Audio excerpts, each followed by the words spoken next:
Oh. Si joins us now. Gorgeous. I imagine it's sort of tinged watching those things back. Si, so many amazing, wonderful memories, but also poignant because, of course, Dave isn't here with us in the studio. Yeah, it's an adjustment, that's for sure. That's for sure. He's a miss.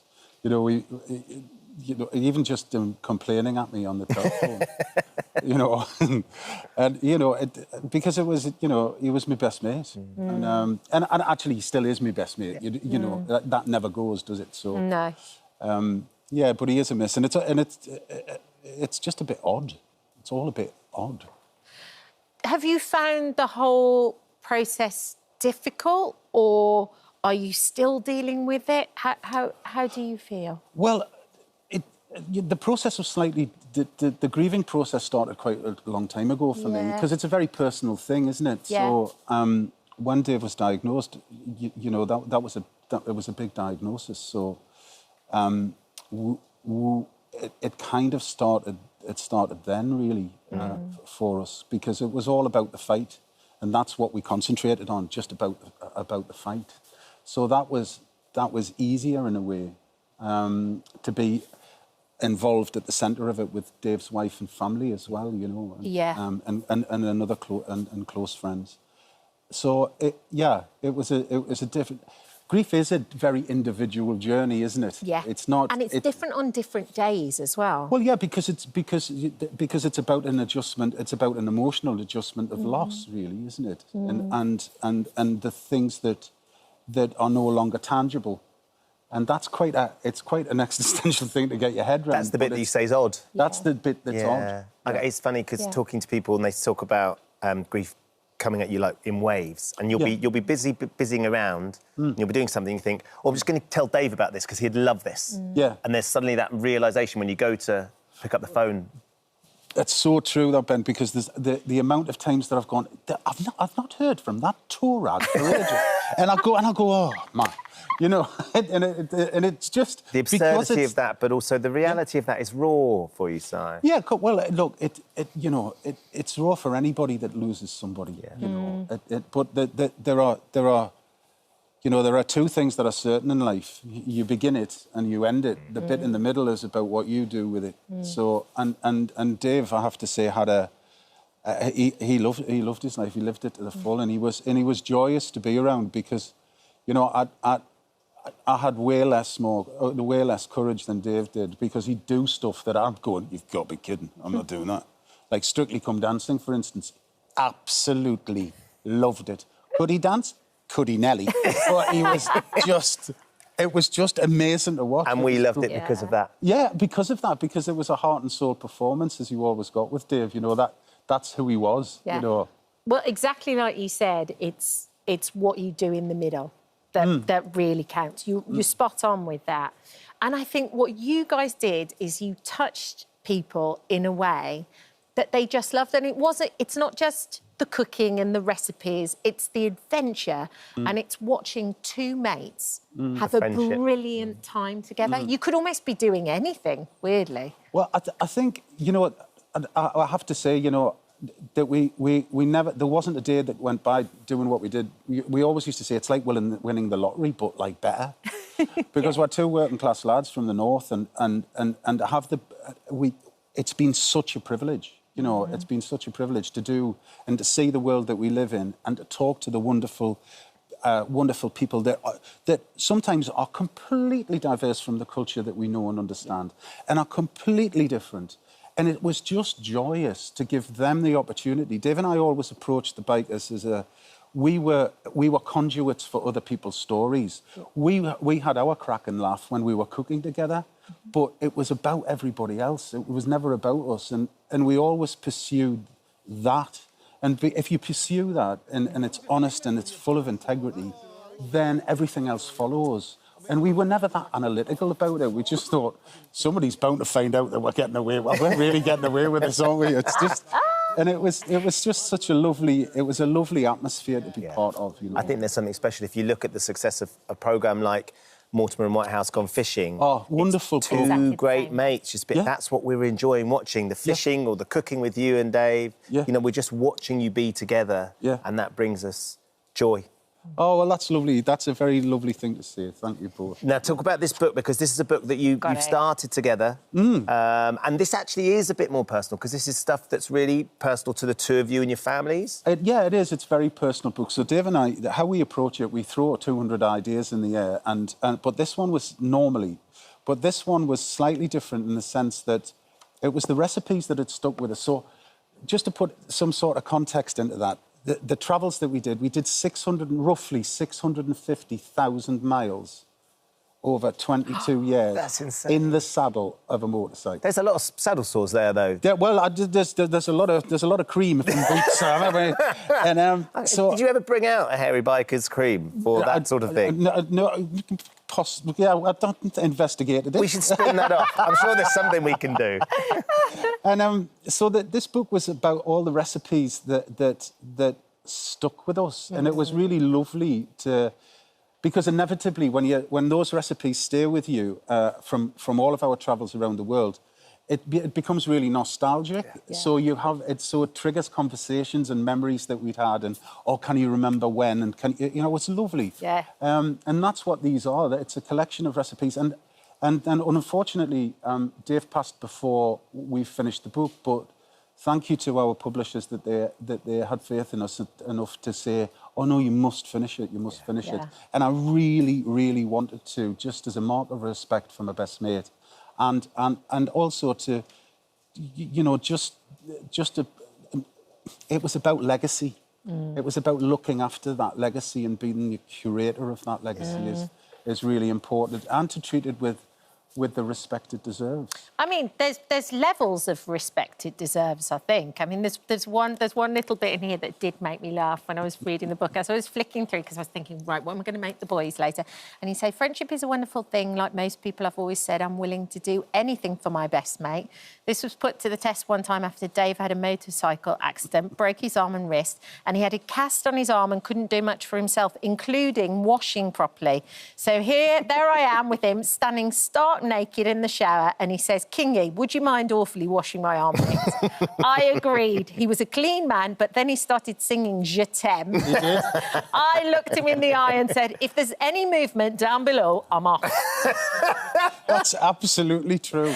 And that's what's so special about the book. Yeah. It's all of those little nuggets of delight and moments. Celebrating the friendship and brilliant recipes all rolled in. Thank you, Kat. That's lovely for you. And you're going to cook for us later as well, aren't you? Yes. Yeah, well, Dave and I actually met over a curry. And 4 poppadoms and a pint and 3 pints of beer. Of course. Nice. Of course. Got to have a pint.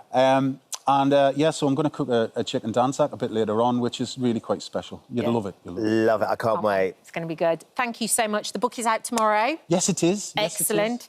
Cy King and Dave Myers, The Hairy Bikers, our family favourite. Lovely to see you, Si. Thank you. Oh, it's lovely to see you guys. Can't wait Thanks. for the grub. Can't wait. Thank you for visiting our This Morning YouTube channel. We upload new content every day, so go ahead and hit that subscribe button so you don't miss out, and we'll see you in the morning. And Victoria, who plays Maud, Alex Hassel, who plays Rupert, and Bella, who plays Taggy, join us now. Good morning. We are in. From the moment it started on Concorde, joining the Mile High Club, as the plane went supersonic, to the squirt of soap and Robert Palmer singing Addicted to Love. Hold on, what are you doing here? This is like a fantasy you're living out. On a loop. That's how we survive our days. I am in. Yeah, it's fun, isn't it? The response to this has just been amazing. I think the desire for joy, a little bit of naughty, and just to be able to sit down and laugh, fall in love with characters, love to hate them, and to be part of a world that not everybody gets to see. Nope. Yeah. You know, we lived it quite immersively because the set deck was so extraordinary and everything was so bang on. We lived it, yeah, didn't it was we? amazing. You don't have to work hard to imagine it. No, bang on in more than one sense as well, Alex. Your character, I literally might be the greatest character I've ever... Like, I grew up in the 80s, we grew up in the 80s, and the Jilly Cooper novels were in our house. Yes. Yes. If only I'd known what was the content of those, I actually would have read a book. Yeah. What was your experience of Riders? Rivals. Rivals, sorry, not Riders, That's Rivals. right. Well, I didn't know anything about it, really, except that the book was next to The Joy of Sex in my mum and dad's See, that's study, wow. which I think says everything, doesn't That's it? amazing. And I couldn't climb that high, I guess. Otherwise, I would have known who Rupert Campbell-Black was before now. He's an extraordinary character, Yeah. though, He isn't is, yeah. It's quite an entrance, isn't it, in more ways than one. Yeah. But the sort of swagger down the aisle was a bit of a dream. It was quite intimidating getting to come to work and have to feel that I had to exude something. Yeah. And it was very helpful that everyone was told to look at me like I was the sexiest man in the world. Yeah, but it must have been amazing because when he's written in the novels, he's the most handsome man in England, but he's blonde. Yes. Which, of course, you are I not. am not. The blonde. No. But Jilly Cooper was like, yeah, He's you the can one. do it. Yeah, I don't really know what they saw in me, but yes, I'm very flattered. Oh, and, Rupert Campbell-Black is a state of being. It's not a hair colour. That's a good point. That's That's a very t-shirt. good point. Rupert Campbell-Black is a state of being. And you are it. There will be merch. There will be tons of the merch. So Rupert Campbell-Black at the heart of this as well. So explaining a little bit about how your character Maud fits in, and then of course she's the mother of Bella's character. Yes, so Taggy, who Bella plays, is my daughter, my eldest daughter, and she is my rival. And you never see that in TV. I mean, rarely do you see a mother-daughter relationship where the mother is so openly hostile to her younger, more gorgeous, more talented, more kinder, most delicious child. And she's like, meh. And you don't get to see that. But, you know, Or it play exists out there. Oh, playing it's fun. But at the end, I'd be such a cow to you sometimes. And at the end, when they said, OK, we've got that, I'm like, come here, baby, come here. Yeah. So it was funny playing that evil. And what about for you then, Bella, just in terms of knowing Rivals and knowing the books, because you're younger than all of us, so your experience of it would have been different?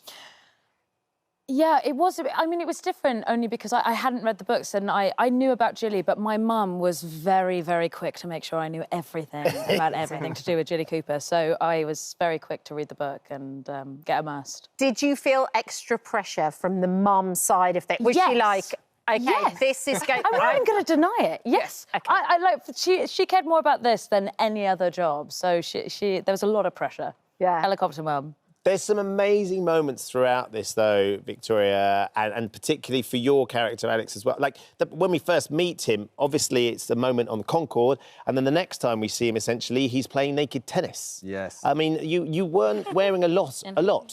No, I wasn't, no. I don't know what to say about that, really, other than they paid me for it. Yeah. It's like on-set, kit off. Yeah, exactly. Essentially. Saving on all right. costume The costume budget was Yeah. there. But they made up for that with the fake tanning budget, which... Fake tanning budget, yes. They tanned me, they dyed my hair, they even curled my eyelashes. No expense was spared to make me look... Well, We didn't get that much. No wonder you were cartwheeling naked across the tennis courts. That wasn't essentially in the script, was it? It wasn't in the script, no. That was a bit of improv. It was a touch of improv. It's so good. We did that. It's so we did the good. naked tennis scene, and everyone's quite nervous because there's all these rules about who can look at the monitor and like what you can show of your body and all that stuff. And I thought as a way of maybe breaking the ice at the end of a take, I would do a naked cartwheel. And as I was halfway over, I was like, I think I might be cancelled. I've broken loads of HR rules. Fired midair. And then you walk onto the tennis court and discover that. So did you see the cartwheel as well as you... I did see the cartwheel. Maybe... Is it in my head? haunted you since? Oh, okay. It's like it lives rent-free in my mind. Yeah, that's it. Yeah. Are you going to cut to the footage? Is that what... We've been meaning to say it's on the editor's cut. But if you want a cartwheel now... Yeah. The DVD extras. Do they do DVDs anymore? The DVD extras would Just for definitely have it in. Just a screenshot. But and there was a moment, we were talking about this morning, there was a moment that your character nicks Taggy's dress for a party. That rivalry that is rife throughout all of this, I think is what makes it so engaging to watch.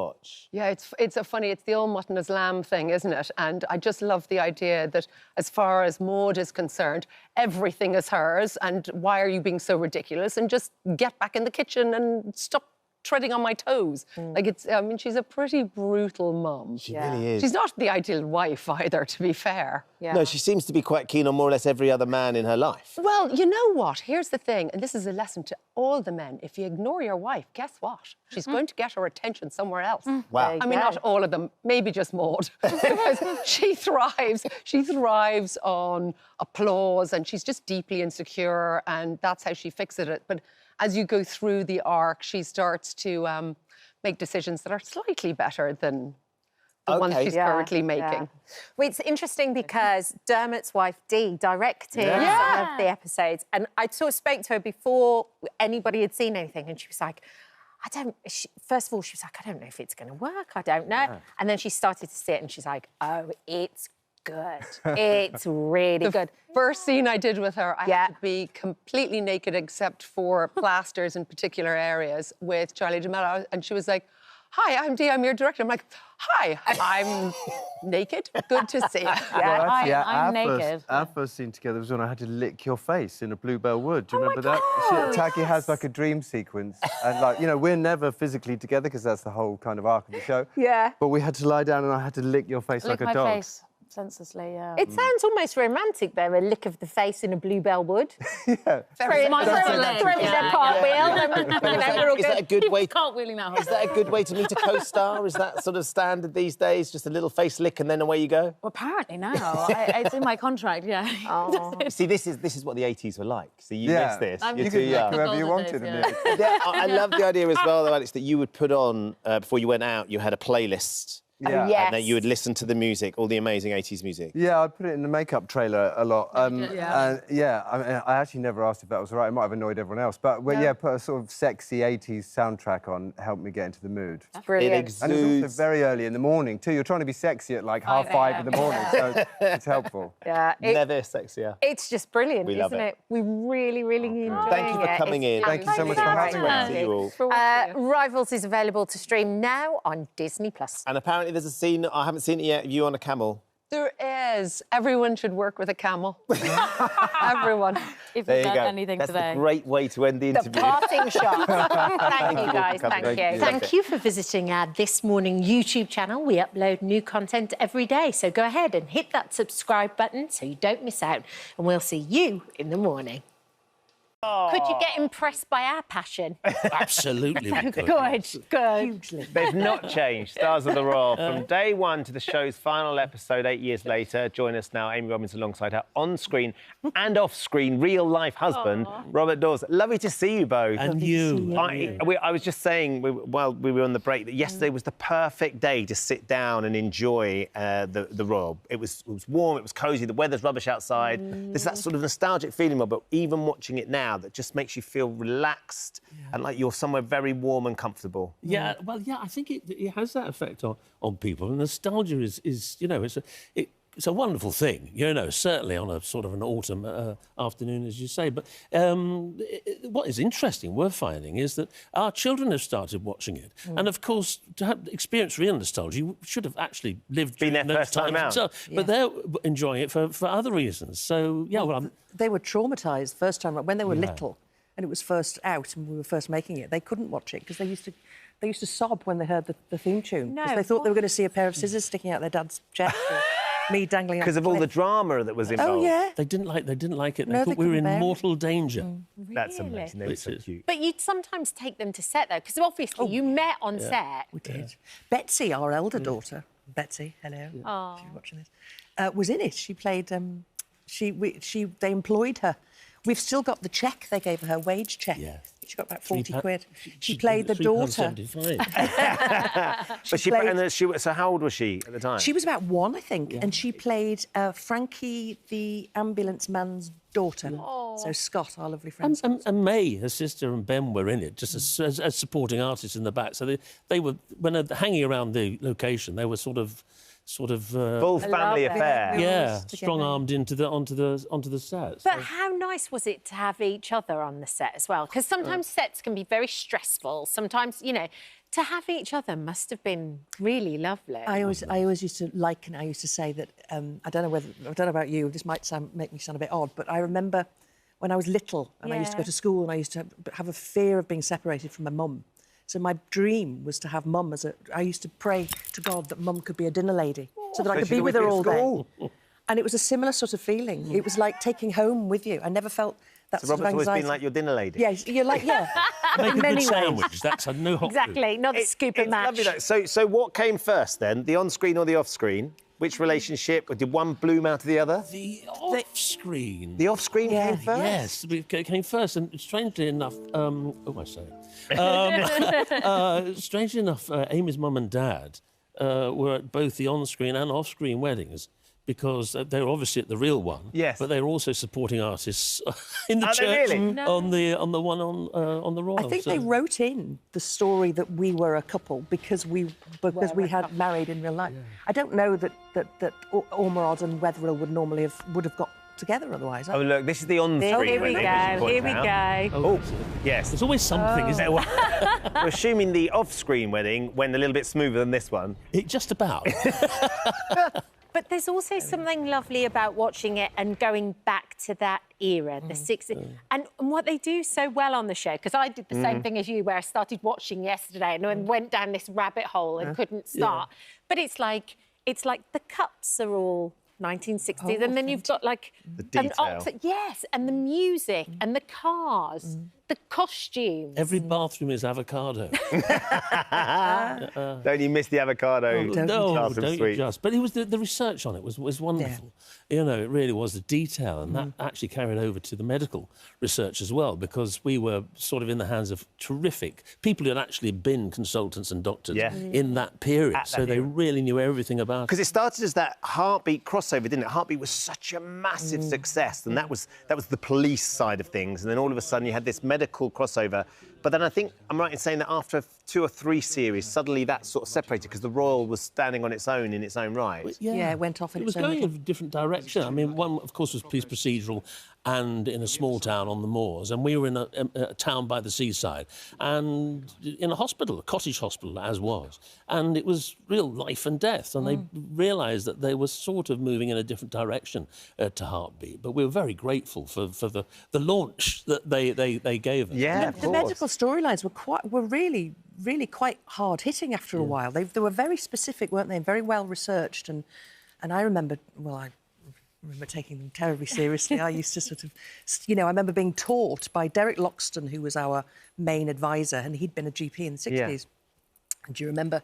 He came in to teach me specifically how to perform a cesarean. What? Wow. Yeah. And I remember with my scalpel sort of very, intricately working through each layer during the operation. I used to think, When you say working through each layer in the operation, what was that? Well, I was miming it. Where were you? Well, I was miming it. It was on a prosthetic bump.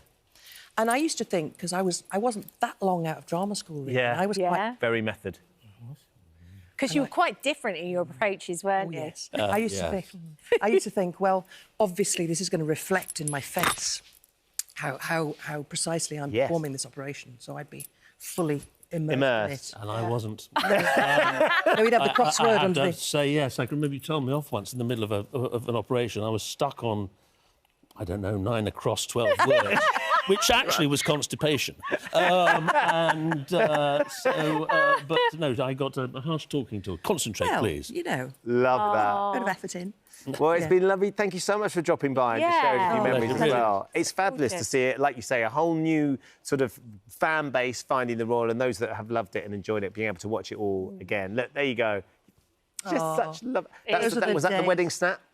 That was in the office before. I think that was even before the first kiss, wasn't it? Was it? Yeah, I think so. Oh, you saucy thing. We had no idea what was to come. So much hope. It's the jaw lines I can't get over. Amazing. Oh, thank you for joining us. Thank you for joining us. And you can enjoy all of those series on ITVX now. It's just really, really wonderful. Lovely to see you both. Thank you for visiting our This Morning YouTube channel. We upload new content every day, so go ahead and hit that subscribe button so you don't miss out. And we'll see you in the morning. She's that pop icon who's been spinning around the charts for absolute decades. During her incredible career, Kylie has sold more than 80 million records worldwide. And as she releases her brand new album, I was lucky enough to sit down with the superstar herself. Wow. Padam, padam, I'm off to meet Kylie. Padam, padam, that's why I'm so smiley. Padam, padam, I can't contain my glee. Padam, padam, I think I need lights, camera, action, that's it. That's it! Are you ready, babes? Are you ready for your close-up? I'm ready. Yeah, we are. Obviously, we are here to promote Tension 2. Yes. if you had to sell it to me, what do I need to know about this album? Well, we're still in the tension world. It's like the kind of clubby sister or it's a companion. I've never done, like, a sequel before. Hi. There's a tension tour. The tickets sold out straight away, and I'll be honest with you, Kylie, the only reason I'm here is just to get some To blag some tickets. Yeah, so what you're saying, do you think I should maybe be a backing dancer? Because you've seen me dance. Anyone else want to come in? About the tension tour, what can we expect? I'm so excited. Oh, we're looking forward to it. We've got all these new songs. Of course, there's the old bops and bangers. They're not going to be left behind. No. And then a little room for some experimental, I don't know, fun stuff. Well, I'm so glad you're here because, babes, I do need a bit of advice. What is it? I won't tell anyone. You know how your name is like a single word? Yeah. Kylie. Yeah. Do you think I'm at that level now where I could be just Alison? I think you could take it even further. You could just be A.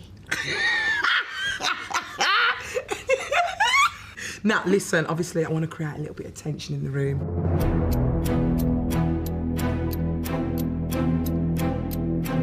Are you up for creating that tension with me with a little game? I expect nothing less. You're going to What is love it? this. It's called Minogue Master. Draw me wrong. What have I done wrong?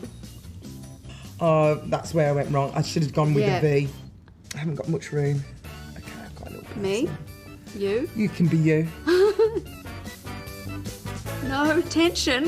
What? No, what? No. Look, what is this? Head. Yes. What does that mean? I can't get you out of my head. I'm so sorry. I'm the worst artist ever. But do you know what? You did win. This is your present. I hope you like it. It's a little bear. It's a This Morning Bear. And it's got me singing on it. So you have to press the Okay. little...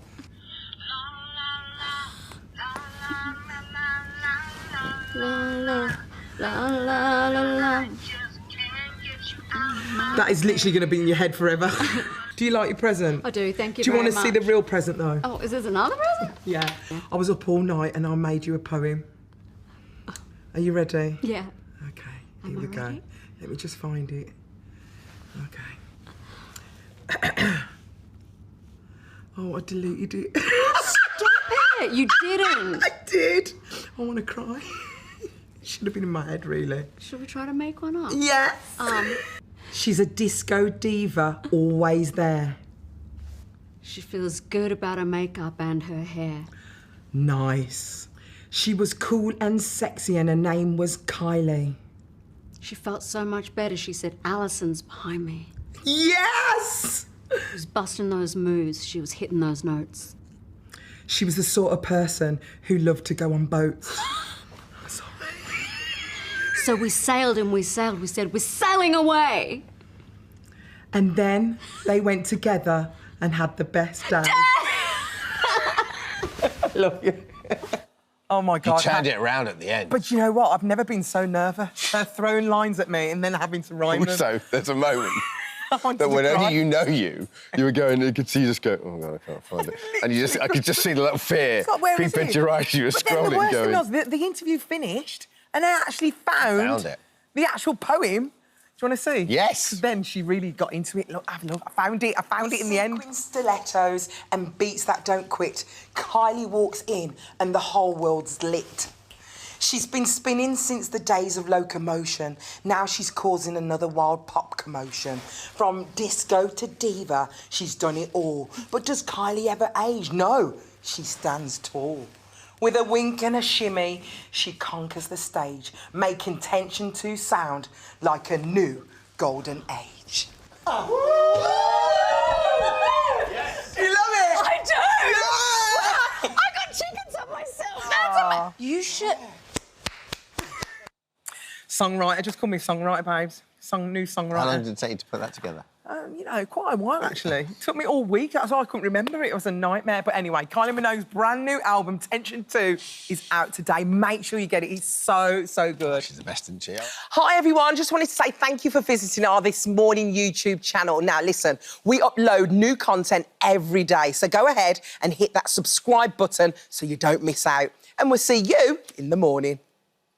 He lifted the Glitterball trophy last year, and Vito Coppola could be about to do the same again. Yes, it's being paired up with comedian and Miranda star Sarah Hadland. They have waltzed, quick-stepped and foxtrotted their way to high scores every single week. And Vito and Sarah join us. We were just talking, actually, while we were watching that clip, about that one specific routine where Anton said, this is the hardest move that has ever been attempted on Strictly. And I didn't know what it was. So at first I thought, is he being sarcastic? And I thought, no, it's not. And then it was like a married couple. I looked at Vito like, when were you going to tell me about this?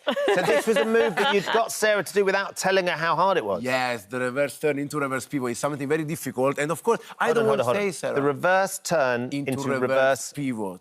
And just to be clear, I still don't know which bit It's fine, you don't need to know, but you have to just deliver and enjoy the dancing. You know, I don't want to say, because if maybe you can get a bit scared. Oh, that's all very difficult. Nobody did before, so much pressure. You don't know, you just do it, and it's beautiful. I think it's go with the flow, isn't it? Let's go with the flow. Yes. Does that come out a lot? We had a lot of that in the kitchen this morning when he was cooking I for us. tell you what I get a lot of. Stop, stand still, look at me, look at me. I'm going to get him a T-shirt saying, look at me, please. I'm going to do a shirt white, and I will write, look at me, because sometimes I like, look at me 1 second, and while I'm turning, she's just going somewhere else. I say, Trilly, stay with me, stay with me, stay with me, stay with me, and you just... I'm trying to watch and do it at the same time, and also just tell you my thoughts about it. Yeah, but if you don't look at me first, how you can do it after?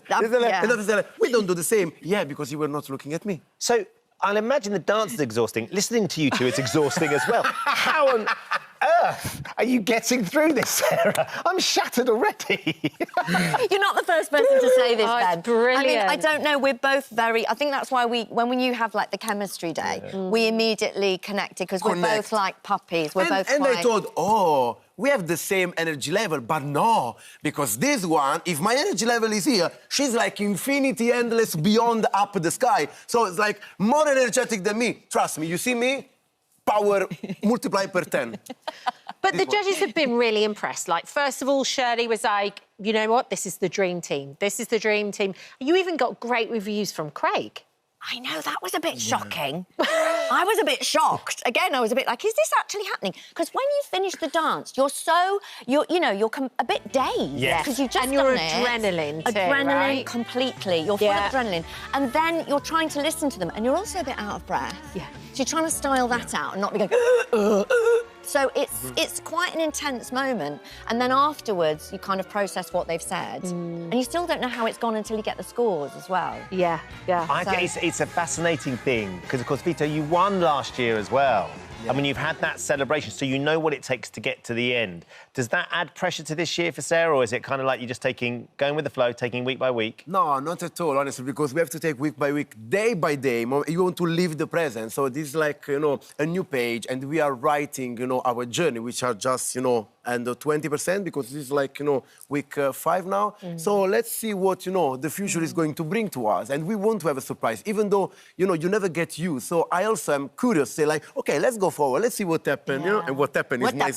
I keep saying, what happened? What happened? So let's see what happened. Yeah, I think as well, you just have to go 1 week at a time, because it is quite, you know, you're learning so much stuff, and like you say, there is a lot of pressure. So I think you just have to go 1 week at a time, because also...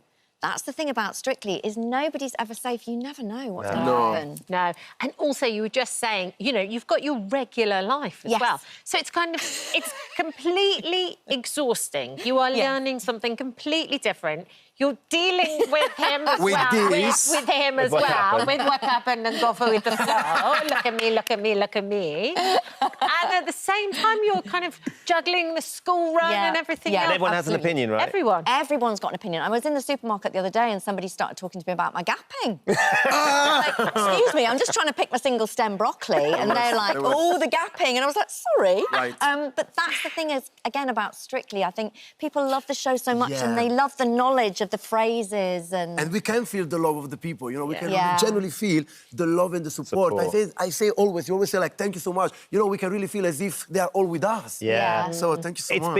It's been a difficult week in many ways, and you've sort of on the inside of it for Win and Katia. We saw what happened on the weekend, and then we've seen it since that they've come out and they've made it very clear that they are great mates. It was a joke. But it's when you understand how forensically people are poring over the show and they're looking for the slightest bit of information or nuance to what's been going on. Yeah. I wonder how that feels, Sarah. I think really you've got to, especially with a show like Strictly, when there is, as you say, so much attention, you just have to go into it completely being yourself and keep doing that, because I wouldn't be able to maintain something that isn't yourself. So I think you just have to be who you are, react how you react to stuff, and that's all you can do, and hope that people connect with that and can appreciate that. Is it a bit of an eye-opener as well, though, that you're constantly being scrutinised? You forget that they were just having a bit of fun, but actually that can get misconstrued, and then that suddenly becomes a story. Yeah, I think it's good because we have always our fun. You know, the key is be yourself. So I'm being yourself, and the fun. You know, I'm constantly pranking Trilly here. I'm always waiting behind the corner or behind the door. If we have a toilet break, and I'm quite a jumpy person, I make you jump even more. I'm like, "Wah!" Don't do it on the way to the toilet. That's pick your moments, Vito. Thank you, Kat. I'm just saying from woman to woman. Thank you for that. Yes, I've never. I will keep in mind. That's a very, very good point. Always on the way out, never on the way in. No. Someone who we know that you know very well, your lovely friend Miranda, we've seen recently. She did put some great tips for you on a dancing on Instagram. I think we've got them so we can share them. I'd love to get your thoughts on these tips. I hear it's the Viennese waltz this week. I thought you and Vito might need some help with the choreography again. And obviously frame, very important. She's I right, think, though. Frame. Think of being an injured swan. That might help. Long neck, but slightly skew. Injured swan. Gliding across the floor. Think slightly skating. Bit of this. Yeah. And obviously we've got the fleckle. We all know what a fleckle is, don't need to do that. Mine's so good, it happened there. Like that, you wouldn't know it. It's so fast. The blink of an eye. So yeah, and then sit down and have a Viennese whirl. Thank you. See, the shuffle timing at the end. I mean, thank you so much. I take all the advice from Miranda and we work on it. Yeah, really? She's like our secondary coach. So she comes in at the end to sort of tidy all the loose ends up and make sure that Vito's completely Actually, on now track. I've been exposed because, you know, I take the credit for the choreography, but really? That's an exclusive. That's an exclusive. Yeah, It's mainly her, and he just, Okay, sorry. That's one that's going to be everywhere tomorrow. Yeah. Thank you, Miranda. We love you so Miranda's the puppet master. We're hoping to see her in a few weeks, so I'm sure she'll be able to offer some more advice, and she's very proud of you. As always, Sherry, you're doing an amazing job. Thank you so much. Keep going. Thank you. Going. Well done. Thank you for cooking for us, Vito. Thank you. That was a real treat. Delicious, thank you. Strictly, of course, continues this weekend and we will all be gripped. Oh, hello. Thank you for visiting our This Morning YouTube channel. We upload tons of new content every single day. So hit the subscribe button, like all the videos and don't miss out. We'll see you in the morning. Got it, yeah, baby, she's got it. She's on Venus, and she's on This Morning, yeah, baby. Yes. Woo! Well It's done, so 'cause that lovely was to see risky. you. Well, I think you got to commit. Well, you got to commit. You got to commit, otherwise there's no point. Venus Williams She is on the knows show. You that. got to commit. Well, here it is. This is the book. It's Strive. It's 8 lessons, 8 steps to find your awesome. I'm very excited about this book. Yeah. Thank you. So wonderful. Strive. What made you want to write this book? Yeah, I've learned so much, obviously, from playing sports. Your career, it's been huge. Since 14 years old, you know, right down the street at Wimbledon. It was good times, and you learned so much on the court. And life is sport, and sport is life. We were just talking about sport, actually, before, and, you know, football, go Dolphins. Big American football fan. American She's football. one of the owners of the Miami Dolphins. You're my team, I know. I just played with the So Dolphins when I excited. went to Florida. No way. I'm not even joking, yeah. I had some techniques. Small world. Small world. Oh, amazing. Yeah, but I wanted to just share those lessons that I've learned on the court about winning, losing, failure, resilience, setting goals, being a leader in your own life and in others' lives too. And everything is right there. And everything I've learned, especially the space in my life, I just want to share everything, you know. I don't know if you guys feel like that too. It's like, I've got all this knowledge, let me tell you about it. There is a lot of knowledge. Would it be like, it's not just confined to sport, right? This is just like how people should approach their life. Yeah, absolutely. Not everyone is going to go to play professional sports. It's a dream come true if you get there, but life is a sport, right? You got to play it like a sport. Yeah. And so what I wanted to share was, and put into words too, it came out in 8 steps, all the things that I practice. And then talking about wellness and success in a way that's sustainable and real, right? So you have to think about your what you eat, how you move, how you think, and who you hang out with. Yeah. So summing it up in all of that and how you succeed, and also making it easy, exciting, and enjoyable, right? You gotta have fun. Yeah. And I've always had fun no matter what I've done, win, lose, or draw. And so if you can make it that way, it's easy to be much more successful and to be well. Yeah. But you don't give yourself credit for your successes. Well, you hadn't in the past. You hadn't given yourself credit for your successes to the point where it kind of ruined a score of a match. Like you were doing, if you look back and you look at the match, you were actually up on the match. And then when you were assessing it in your own mind, you were actually saying, this is terrible. Yeah, I was playing a match at the US Open quarterfinals, big match. I was up a set if anybody plays tennis, you know, up 6-2, 3-1, which is basically the match is over. And I was so hard on myself that it wasn't perfect that I ended up losing the entire match. And it wasn't until later that I really realized the score line and that perfection, you can go for it, but if you don't achieve it at that moment, you can't beat yourself up. So it's as important as it is to be your own best critic, because I don't say worst critic, best critic, you also have to pat yourself on the back for your successes, because with each step that you take, you have to reward yourself too and say, I've done a great job, I want to do this part better. But if you only criticize yourself, then at some point you're not going to make it to where you'd like to go. Also, like, there's got to be a sense of, like, you're so lucky, but you work so hard and you're so lucky to be doing what you love every day. There's sometimes when you, especially in a game like tennis, when it's like, it's just you. Yeah. Sometimes you forget how much you love that game, I suppose, right? Because it's just, it's your everyday and it's hard. It takes such a toll on your body and your mind. I guess sometimes you need to remind yourself, I'm doing this because I love this game. Yeah, exactly. And that's one of the tenets of the book, one of the 8 tenets, appreciate. Appreciate yourself, appreciate your diet, appreciate those around you. Find something to appreciate every day in those, 4 areas. And when you do that, then you're able to focus on the positive. And you're also able to appreciate even maybe wanting to improve, but just appreciate it. And then your whole mindset starts to, like, transform itself. Yeah. We were so lucky to see a little glimpse into your family life watching King Richard, which was so good. And we see the fact that your dad was the sort of man who did appreciate people and said thank you to people. Have you brought that into your own life as well? Yeah, absolutely. I'm so glad you guys saw the film. It was incredible. It must have been amazing for you to see it. It was, and it covers the years of, like, when I was 10 to 14, which is like, I was a whole other person. And it's a movie about family with tennis, right? Because everybody's got a family, and it shows everyone in our family and how we kind of, did this family thing. And, we didn't get to watch, like, a lot of cartoons growing up. My dad was always educational programs. So one day he's like, you get to watch Cinderella. We're like, what? This is weird. And so at the end, he asked us all a question, which he always asked us questions. We're like, okay, here it is. Here's the catch.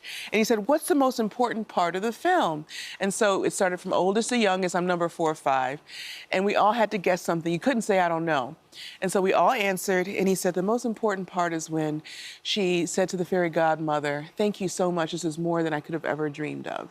So he wanted us to always appreciate, always to be grateful of what was happening in that moment, and to celebrate others too while you're doing it. That's so nice, isn't it? Lovely. It wasn't the shoes or the prince, it was the thank you.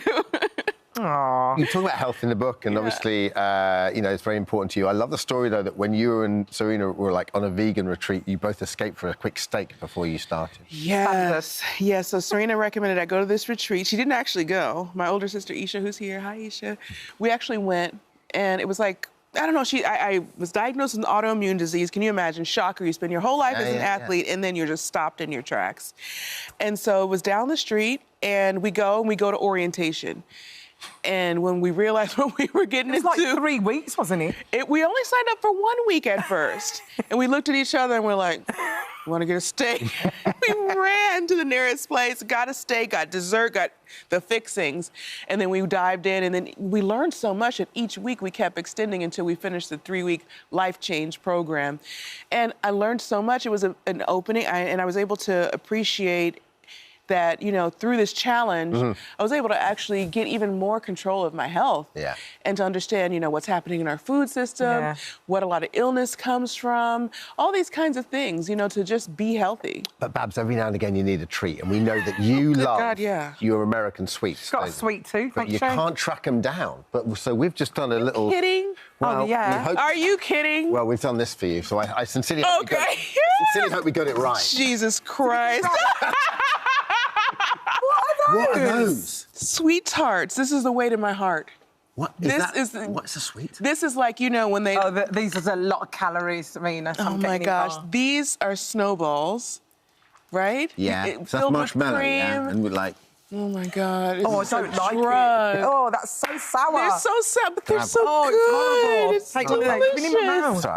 Just pretend to like it. Just for now. Oh, I like it. Oh, my God. Yeah. Yeah, and these are new. Are these like Skittles or something? Yeah, I think so. Do you like them? Well, enjoy. Enjoy. The new book is out now. Strive. Thank you so much. And can we just say thank you for being a trailblazer? When you made the same sex tennis players get the same money as men, that was such a massive achievement. You must have been so proud in that moment. Thank you so much. I mean, growing up, I started playing tennis at 4 years old, so I don't remember learning how to play. And I just always wanted to get to Wimbledon, just like anyone else who plays tennis, obviously, and you finally get there, and you realize, good God, it's not equal prize It's money. not equal. And I was also, you know, I think I just turned 17, so I was just a kid. It's just such a slap in the face. Yeah, sure. So to be able to work towards that was beyond my dream. I hadn't imagined that, and now I'm just so happy that, you know, no young girl will ever have to experience that, or woman. And if my niece plays, fingers crossed, she'll never have to experience Listen, that. thank you for joining us. You're Thank incredible. you, guys. Such a great chat. Some other incredible Thank you so women. much for visiting our This Morning YouTube channel. We upload new content every single day, so go ahead and hit that subscribe button, and we'll see you in the morning. This. Now, Gavin and Stacey fans across the nation rejoiced when it was announced in May that it was going to make its final ever return on Christmas Day. Yeah, and while we know and we love our next guest, the iconic Pamela. Alison Hammond has penned a new autobiography about being out of character, and she is with us now. Good morning, Alice. Good morning. So nice to see you on the sofa. It's like, I think this is our hat-trick performance. Like, we've had you on a couple of times. Yeah. Well, we love it. It feels like you're a family member. Now. Oh, look, so cosy and comfy, I like it. You've detailed your whole career in this book. It's called Out of Character. There it is. Everything from Abigail's party to Gavin and Stacey. And everything in between. Lovely. Congratulations. How did you find writing it? Well, I co-wrote it with a lovely lady called Fiona Lindsay, and Fiona has interviewed me at least half a dozen times with an audience Q&A, so she knows my career better than I do, in fact, you know. And so we talked about it, and so we just worked together for quite a few weeks, and she'd got all these questions and recorded everything that I said. It was extraordinary. And then I read it, and then we worked together. And someone said to me the other day, "Oh, are you a diary person? Do you keep a diary of everything over the years? Yeah. Is that how you could do it?" I've never kept a diary. Yeah. You know, but it's in my head. Do you wish you had? Because sometimes I wish I had. I think I wish I had. I don't think so. You know, diaries, all these jobs that I've done, they do stay in your memory because, you know, it's such a big thing, and sometimes it's easy, sometimes it's really difficult, and you have a good time, you have a bad time, you know, so it's all there. When she's interviewing you, when you're having those chats, is she triggering those memories that you've stored way back there, but then when they come, they float freely, and you're like, oh, do you remember? And I guess one thing that opens another door to another thing. Yeah, absolutely, yeah. Well, let's talk about some of these memories, because obviously I know that you snuck off to drama school because you wanted to audition for drama school, didn't you? Yeah. It's kind of similar to my story, actually, but tell me what happened. Well, the thing is, I managed to get an audition, and I was working at the time in a probation office as a shorthand typist, you know, typing court reports and all that. And it was a lovely job, and I was quite happy there, but I knew I didn't want that to be my life, you know, to stay working in offices and things. You had bigger dreams, Alison. I had bigger dreams. And the thing was, I kept thinking, if I fail, if I don't get a place at the drama school, I'll be really embarrassed. So I didn't tell them I just took my 3-day holiday that I was due. You didn't tell not one person at work? No. Oh. And before that, had you been brought up in the theatre-loving household? Had you done youth theatre, or did your parents or yeah, I was in take youth you to the theatre theatre? from when I was, I think, 15, and I loved it. Yeah. I really loved it. We didn't go to the theatre that often when I was a child, and that. You know, I think I went to a panto, and that's about it. But that's enough to get you, though. I think when you were a kid. Well, yeah. We have to talk about Abigail's She party. never finished the story. So you got to the drama school. Your parents knew about it. No one at work. No, I want to know the whole story. Oh, God. Tell us when you got there. What did they make you do? I'd prepared an audition, and I'd done a Greek tragedy. I mean, it was ridiculous. I mean, it was so awful. And I did something. I read a poem. I mean, it was pathetic. Did they ask you to do Muhammad Ali? Like an impression of become him? And you did it? Well, that was it, because I loved improvising. I'd always loved, just impersonating people and being characters. But Muhammad Ali... And I think, I know. It's a stretch. I think she was just thinking, let's see if she's got it in her to do something completely outrageous. Yeah. And she just said to me, OK, fine, let's, leave that now. Now, you're Muhammad Ali. You've just won the World Heavyweight Championship. You've got all the press around you. Everyone's throwing questions at you. Go. And I just was, I went, and I just leapt into it, It's amazing. And then she said to me, OK, that was fine. Now, come in the room. You're a guide in a stately home, and you're taking some people. Off you go. So, right, OK. And I just come in, my heart was beating like this, but I was thinking, I can do this, I'm loving this.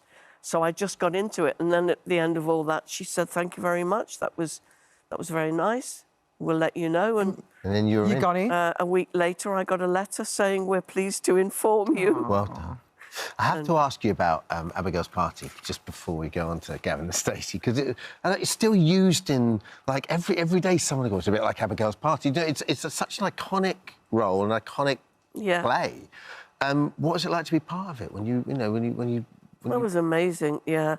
I mean, it was tough getting it on because we were improvising, developing the characters, and with Mike Lee developing this play. Yeah. And as I recall, I think we had to...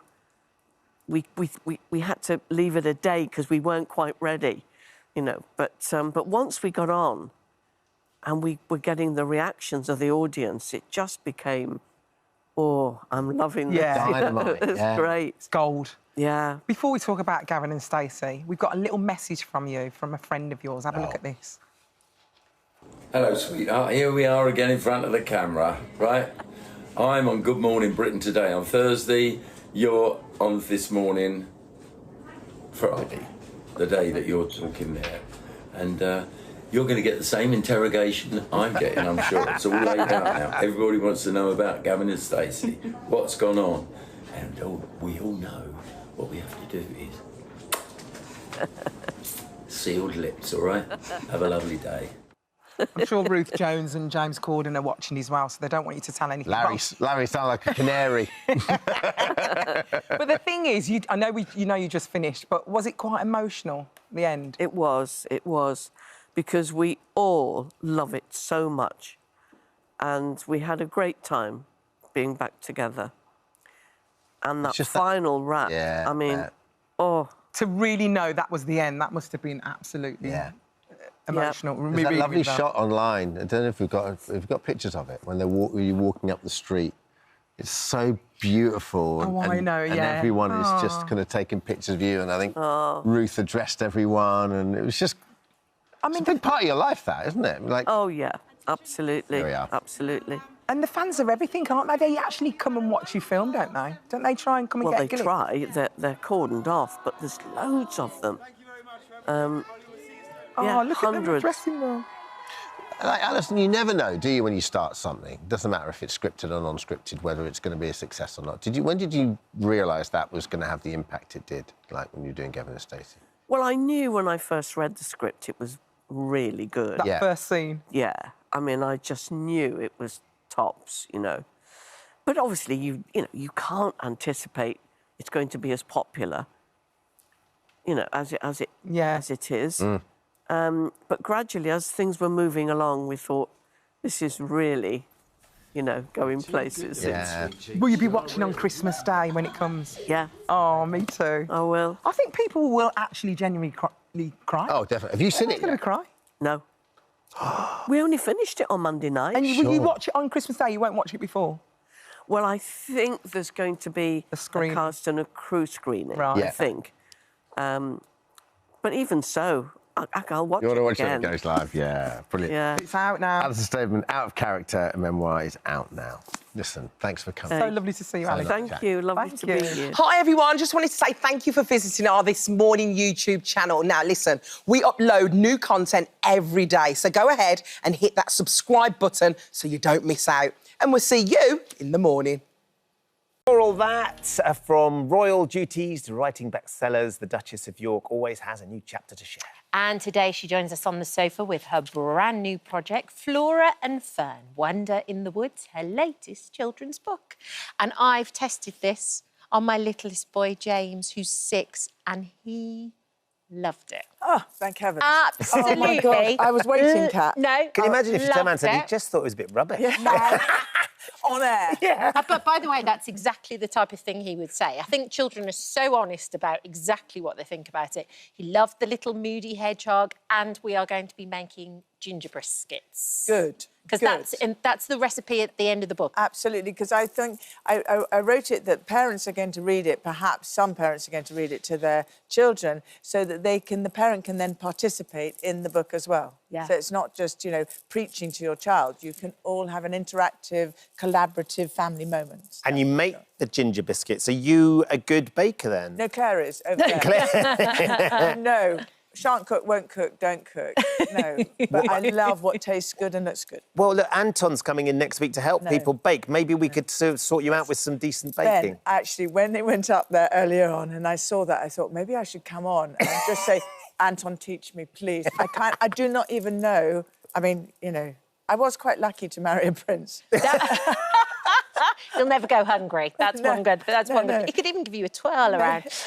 What's so cute about the book, though, is the characters and the illustrations. They're so beautiful. Oh my gosh, Denise Hughes. Yeah. And New Frontier Publishing. I really, it's all hats off to them because it was such a vision of mine. I really am determined more children should read, use their imagination. I mean, 1 in 12 child doesn't have a book. One doesn't have a book. So sad. And also patron of the children's literacy, and I want every child to have the imagination of diving in, like your son, to try and see a grumpy hedgehog, or you know, or just to look at nature. And I think everyone talks about climate change. Everyone talks about this, but what I'm saying is, at a very early age, let's teach children to love leaves and make teacups out of rhododendron leaves, or look at butterflies and go and imagine yourself in nature's garden and just go, oh, I can do this. Yeah. So that's why I wrote it. So good. You have, I mean, Thank you. Kat used her youngest as a critic for the book, but you have your own critics as well, of course. You have grandchildren. Yes. What's their reaction to your book? Do you test them on them? Well, Ben, honestly, coming on live television, you get nervous. But in front of my grandchildren, I'm like, OK, like it. And luckily, August usually told me that August loves it. Amazing. And he's 3.5, nearly 4, I think. And then there's Ernest, and he just eats it, so that's fine. Because he's little. Yeah. He's little. He's gingerbread recipe, I can eat it. No. And then Sienna is just, she loves it. Yeah. And you've got another one on the way as well, am I right? Yes, you are right. Thank you. Which is, I mean, how got does a football this... team. You're nearly there. Our boys are 19 and 17, and Annie is already excited about the prospect of being a grandmother. I mean, that seems a little bit early for me. How does it feel being a grandmother, Sarah? How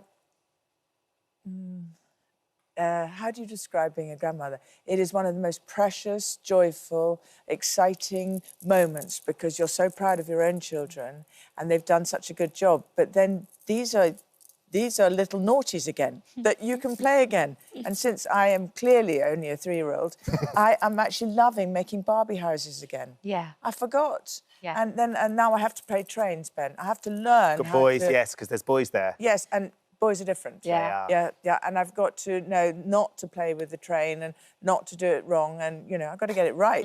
So it's really the most extraordinary thing to be a grandmother. Yeah. I think also they keep you young. They keep you so young, and you have to stay healthy and fit. Yes. How are you feeling? Well, I mean, Bet Lynch, eat your heart out. Yes, I the mean, way. seriously. And the Rovers return up on the cobbles. Yes, I went there and I loved it. Thank you, Salad Dinavore. Yeah. It was wonderful, isn't she? She's lovely. But just very quickly, I went there at 9:15. I was with the National Breast Cancer Imaging Academy with Sally. Yeah. And of course, this is so exciting because they're going to provide more apprenticeships and they're going to provide more jobs for young people to learn how to screen and to analyse and to prevent people from getting breast cancer. And Nikki, the CEO, said, oh, let's hope we can get to a point where breast cancer will be literally in the next generation erased. Wouldn't that be And incredible? this is incredible, yeah. They're doing amazing things for the charity. Are they offering advice and courses in how to pour pints, though, Sarah? Because I think you might have poured the worst pint I've ever... I mean, for heaven's sake. Excuse me, I apparently... Do you want a little beer with that head? But I apparently did really well. Who said that? Who said that? The PR person. but the good news is that I think I persuaded the director to give me a cameo part. No. Yeah. So I'm going to practice my pint pulling. And you're going to pop up. And I'm going to have hot pot. Yes. And I apparently get leopard print out. Get the Start wearing leopard print. Yeah, all right. Yeah. And apparently, what else I have to do is I have to speak Northerner. So I'm very sorry to all Northerners watching, but I have to say mug. Mug. Have I said it right? Mug. I'm from Essex. I can't comment on I think it's close enough. Mug. Mug. Mug. Okay. Have that beer in the mug. But I think that it is extraordinary. You said about living every moment. You know, a mastectomy last year, here I am now. And when I was there at the Nightingale Hospital yesterday, I went past and no cameras, nobody saw. No. And I just put my hand on this lady and she said, I'm really frightened. I don't know what to do. Are you sure it's going to be all right? And I said, have you met Derek and Eric? You know, I said, look, it's okay. You can do it. And I'm here. And she just looked at me and she went, oh, okay, so it's not so frightening. And I said, the worst thing that is the fear of your own mind. Yes. And when you actually get to it, I can say that. I went through thinking I was my demise. From the Royal Free Hospital to the next hospital, I thought, that's it. And it's your mind. And so that's why I'm talking about it, Kat, really, and Ben. And that's why I'm talking about nature and I'm talking about everything is, come on. It's so important, though, Sarah. But also the other thing that I think has been really, really tangible is seeing Princess Kate going through what she's going through. Yeah. And seeing her being so public. And the King, of course. Yes. You know... Well, I mean, the video that I think that the Princess did was just incredible. Beautiful. I mean, I was so moved. Yeah. You know, How is she doing, Beautiful. Sarah? Yeah, well, she's just showing the world what it is to really look after yourself and self-love in order to help others. And I think that's extraordinary, what she's doing. And then I loved when the King went to the Cancer Research UK, CRUC, and actually sat on the sofa. And of course, it's coming from a place of empathy because he does understand. And that was yesterday, the first time when I was sitting there with someone. It's not just, I understand, patronising. It's, I know. Yes. And so I think to be able to talk about it is real. And I think we have to. And I think that's why you two, by the way, do an amazing job. And you're just so good to watch. Aww. And I think you ought to, I think everyone wants to say that to you, but I'm saying it to you. Oh, well, but thank you. If I didn't have you, how could I get the message about prevents cancer out there? Yeah. And there isn't a greater message because you actually weren't going to go for your check. It was like on a day where it was a hot day and you weren't going to go and your sister bullied you into doing it. Yeah, absolutely. And you're sitting here now. Well, yeah, exactly. The drive that saved my life, yeah. And that's what I wanted to say. If anyone's watching and they're sitting at the end of the bed saying, no, I can't possibly go because it might be bad news. No, it's not bad news. Go anyway because there'll be a solution even if it is it's not bad news. It's even if it is literally really frightening, go anyway, because there will be solutions. And do something about it. And I do want for Sally, I love Sally, and I would just want to say that it's, you know, the preventscancer.org.uk. If you go online, you can get all the answers to any solutions, any questions you have. Amazing. You're gonna give us some answers. We Thank need you answers. for visiting our This Morning YouTube channel. We upload new content every day, so go ahead and hit that subscribe button so you don't miss out. And we'll see you in the morning. A career spanning nearly 6 decades, he's won 4 BAFTAs, 4 British Comedy Awards and 7 National Television Awards, and was even knighted in 2005 for his services to acting and comedy. He looks so smart there. However, his journey to this point has been just as chaotic as a drive in Del Boy's three-wheeler. And his latest memoir, This Time Next Year, A Life of Positive Thinking, tells us all about it. We are thrilled to have him back on the show. Welcome, Sir David Jason. Lovely to see you, David. Thank you so much for joining us. Good morning. Thank you for inviting me, and I will look forward to it. 6 decades, David. Does that seem surreal to you now when you think back on it? Yes, it does, and I don't like to think about it, really. Sorry about him. Yeah.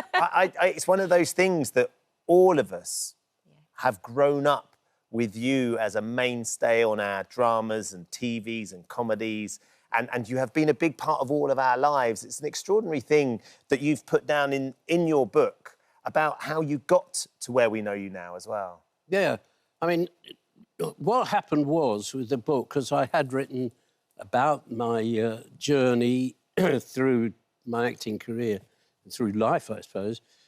But what happened was that I thought I'd covered everything, and the people who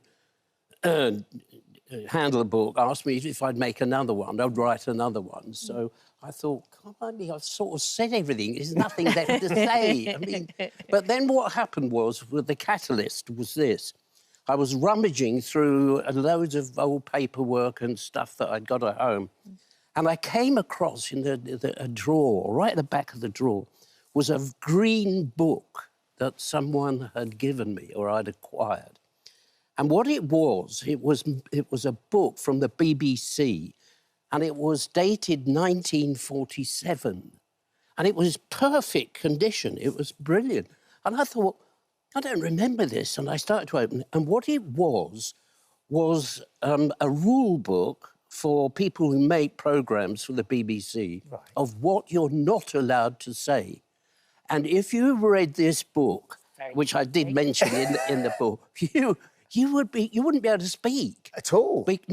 Because there's religion. You can't say anything about religion. Homosexuality. You can't say anything like that. You can't say things that are, suggestive. Yes. And one of the things that it said, is with many of these examples, was, for example, you're not allowed to say winter draws on. The reference being ladies' underwear. Oh, drawers? Yes. Draw? Yes. Goodness me. Yeah, so winter draws on was the one that got me. And I thought, if you put any of that by today's standards, you wouldn't be able to do anything because it's so restrictive. But the interesting thing about it was that what fired the whole thing. I started to do research, and I found old books and diaries and things that, like, are you being served? Was I in Are You Being Served? No, but I remember going to see it. So it opened the doors that had remained closed for a long time. Yeah. One of the doors that I liked that was opened, because I liked the audiobook as well. I like to hear you tell me the story as I'm listening. And what struck me is how much the affection that you had for Ronnie Barker. To me, that really stood out in the book. And just what affection you had for him, both in a way of he was a comedy great, one of the greatest of our time, but also just as a chap and a mentor, and what a nice man he was. Yeah, I think you're right. And that was one of the things that rubbed off on me. Yeah. That he became a very good friend, or a close friend. We really did. But what I learned from Ronnie, which is a piece of information that I would like to impart onto famous people like yourselves. Take note. OK. And what it was, here was this genius of a writer-performer. And every time I worked with him, he would always amaze me if I had a tagline in the series like Open All Hours or whatever. I'd have this tagline, which was the end of the joke, and I'd go, that's it, I've got my own tagline. And it's got a laugh. Oh, brilliant. Then he'd come along and top it. So the camera would come back to him and he would top my top. So it began to sort of irritate a little bit, but that's how brilliant he was. But one of the things that impressed me the most was how genuine as a real person he was, how generous. So when you were working with him, for example, a quick example would be that I was not being favoured very much, if you like, in one or two episodes of Open All Hours. And he wrote a piece, a very funny piece, with me getting some legs. The legs. That one, the legs one, yes, which we won't go into here. It was so funny, though, hearing you tell the story. But it was, he wrote that for me because I was getting a little bit, you know, all I was doing was feeding Ronnie and not getting very many laughs of my own, something that Ronnie and I discussed. So the next thing I know, he'd written this scene for me. Now, that generosity reflected itself in his attitude to the business. So in other words, that not only was he a nice and lovely person to work with, he was generous to all his crew. So cameras and makeup, wardrobe. The whole production. Yeah. So what that meant was, and something I learned from him, was that they are all part of this business of creating humour for us at home to enjoy. And so Ronnie impressed upon me and made me aware of the fact that you're only the head of the team behind you, but you need all that team behind you to create the humour that you're going to deliver to your television I don't know screen. if we create humour, but we've definitely got a great we definitely team. have a fabulous team, and that's the point. But that's the point. Though whatever position you're in, you enjoy it, but help to spread that amongst your crew, right? And the reason that has imprinted itself in my mind ever since was that I do hear stories, no names, no pacto, of certain members of our, you know, our entertainment industry who are very selfish and rude. Can be selfish, rude, rather to the point of being vulgar. In other words, they don't respect the team. They say that, oh, it's me, I'm famous, you mind, you stay there, you two, and I'll have my close-ups here. Don't cut to them. Please do cut to him. Please do. No, Keep it on him. One, yes. So, but there is a reason, though, you've been able to write this book and you've been in 6 decades, because clearly that was a huge influence on you and you have gone on to work with everybody like that, whatever it is. I need to ask about Only Fools and Horses, if I may, Dave, which, of course, was such a hugely important series for all of us growing up, but you as well. Del Boy, as a character, I mean, it's really interesting in the book because you talk about the fact that as wonderful as he was to play and what an important role, it sort of haunted you a little bit because very often you couldn't really get away from him as well. No, I suppose that's the...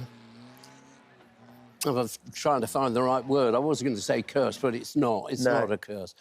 But because of its success, it was, well, little did we know how successful it became. It was going to become. But what it did was that this shadow of that character that I played 40 years ago now, oh, excuse me, but it's always there. Now, I've changed physically, facially, an awful lot since I did that. Not quite too much. You'll probably know. Chin. Yes, I still got a chin. Thank you, miss. But what it done, I don't look like that anymore. But what it does is on the television, and people identify with that character, not me, but also everywhere I go, I'm introduced as David Jason. Oh, David Jason. And he's about, yes, the character. Oh, Del Boy. So it sparks that off in everybody's memory. So I have to try and get hold of him and say, get down, sit there, will you? You're always behind me on my back. So it's a cross that I have to bear, but it's a lovely one because, I mean, I'm amazed at how much it's influenced people. But mainly how much it's entertained. Oh, exactly that. And it still lives on now. The musical is sensational. You've not seen the musical? Have you seen any? No, but I understand that I'm probably going to see the new one. Are you going to go in disguise, though? You'd cause chaos. I know. The answer to that is I don't know yet. but when it first opened in the West End, I was invited to the first night. Yeah, Paul. And I thought about it and I thought, I can't really go because the huge amount of crowds that if they knew I was there and I was the original character, nobody'd be looking at the stage. They'd all be going, can I have a selfie? Can I have an autograph? But the show's started now. No, but I'd like to have it. So, do you know what I like the idea, though, David? If you sneak in at some point, you get to watch it, and then at the end, a bit like the Phantom from the Phantom of the Opera, you stand up in a box. Yeah. And as they're taking the curtain call, you just wave at the crowd. Yeah, with the jacket. The With the sheepskin jacket. that you hey, took. that's a good idea. Right? I never thought of that. Let's do it. Wait for the curtain to go up. And then come in at the back. Yeah. In the And then box. be there. Exactly, be in a box. Yes. We'll talk to Paul Whitehouse. Oh, I want tickets to that show. Yes, Yeah, we then just me. want to be there. Yeah, let's do it. A Life of Positive Thinking by David Jason is Time next year. Yeah. Still lovely jubbly. That's what it is, David. Well, we hope so, because there are little bits in there that I said that nobody I've not revealed before. But the one that's intrigued me, that set it all alight, if you like, was that little diary. That book. The amazing. instructions to all producers, writers, actors, and everybody were handed this little book, tiny booklet. As a guide. The guide to Amazing. What how triggers, to do it. what the catalysts are. Thank you for joining us, David. Coming into So the lovely to studio. see you. Thank you. Bless you. Thank you for visiting our This Morning YouTube channel. We upload new content every day, so go ahead and hit that subscribe button so you don't miss out, and we'll see you in the morning. Tommy, thank you for joining us this morning. Big day, the publication of the book. Yeah, very big day. Very exciting. It's been a long road, but we're finally here. Yeah. There's lots we want to get into. I mean, it's interesting because as soon as those pictures of you wandering around the Love Island set and house, you sort of went, that feels like a lifetime ago. It does. I feel like that was, when I was 19, 20, and now I feel like I'm 60. It's a lifetime, yeah. Yeah, it's definitely whizzed by, but great memories, great memories. What do you remember most about that?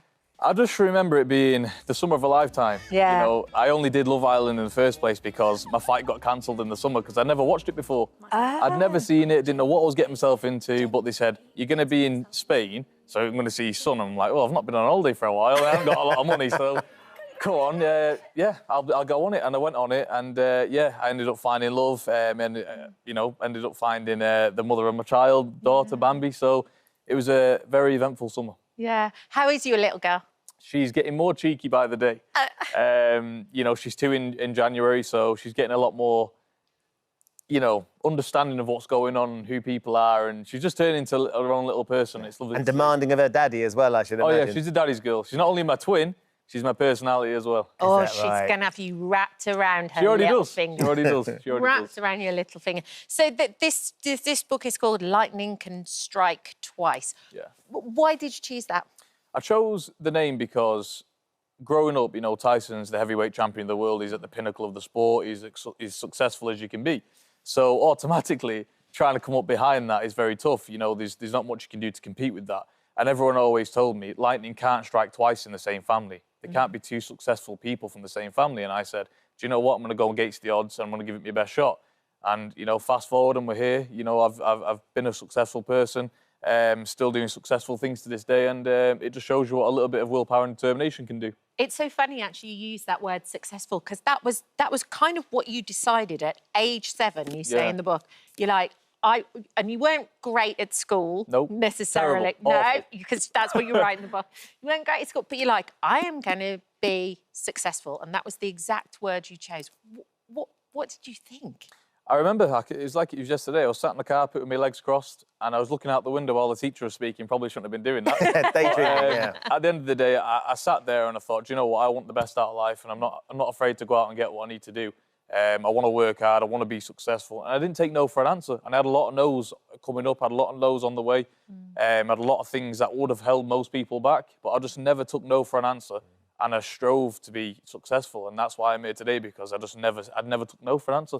It's interesting watching your battle as well to fight, to become a professional fighter, and the amount of, and carrying the Fury name and what that means, the amount of people that would sign up to a fight and then would drop out. Yeah. It took a while for you to get started, didn't it, Tony? It did, I'll be honest. Those days when I was younger, trying to get off the ground and running, they were the hardest times of my life, but they've sculpted me into the person I am now. You know, getting 6 buses a day, 6 buses home just to train for an hour. You know, I used to leave the house at 5:30 in the morning. I didn't used to get back till 6:30. Like a full day's work just to train for 1 hour. Yeah. I didn't get paid for it. So, you know, it was real dedication. So the Love Island thing did change your life. As you say, that fight got cancelled. You went into Love Island. You met Molly May. It's been a turbulent few months for you. Tommy, how are you feeling after everything that you've been through in the summer? Yeah, I'm feeling okay, feeling good. I mean, obviously, you know, it doesn't take a genius to work out. It's been very tough for me. It's been very hard times. But, you know, at the end of the day, I've just been knuckling down into my training, taking my daughter to ballet, swimming and whatever else we do, messy plays. So just been keeping myself busy. And, of course, the book, you know, very excited to launch that today. And it's going to be an amazing day. You are very honest in the book, and you've been honest about this, that your relationship with Molly May has been very public. It's been built around social media. The brand is you on social media. So, of course, anything that goes wrong is going to be played out in social media as well. How have you dealt with that criticism? Because there was a lot of sort of critics when Molly May put a statement out about the relationship, about the fact that the relationship had ended, immediately jumped to the conclusion that you'd done something wrong. Yeah, no, of course. I mean, there's been a lot of critics out there, and there'll be critics out there till the day I die. Everyone will point the finger when there's a bandwagon to jump on. But at the end of the day, you know, out of respect to Molly and out of respect to myself and, you know, our relationship and, you know, to us, you know, I'm going to let us deal with that in private as much as we can. At the end of the day, you know, I'm just happy to be here today and talk about my book, and I want to leave all that stuff to me and Molly, because I think, you know, we owe the respect to ourselves to do that. You did add an extra chapter, didn't you? Yes. And there is one accusation that you have addressed, which is this accusation that in some way you cheated on Molly. Yeah, like I say, I'm going to leave all that stuff, you know, for me and Molly to work through, because at the end of the day, a lot of stuff's been put out there. You know, the whole world's seen what we've been going through for the past, you know, month or 2 months, however long it's been. And, you know, in the book, you categorically deny it. Yeah, I added a last chapter in there, and what I did was I talked about all my feelings leading up and how I felt during this time. So it's all in the book. Like I said, I felt freely in the book to speak, so that's why I added the last chapter in, to keep everybody up to date. And in there, I've talked about my feelings in the past 2 months, and it has been tough, but, you know, you can read about it all in there. Yeah. I think it's so easy for the media to kind of class one person as a villain and the other as a victim, and and I think that by doing this, you do clear it up, because actually you want to be in a great position to co-parent with your daughter too. Yeah, definitely. I mean, like I say, me and Molly and Bambi, we are a family. We're a family unit, and we're going to tackle this in private. Yeah, yeah. Would you like to get back together? Because it seems like the two of you, well, the three of you are such a wonderful team. Yeah, like I say, it's my family. At the end of the day, I love them till the day I die.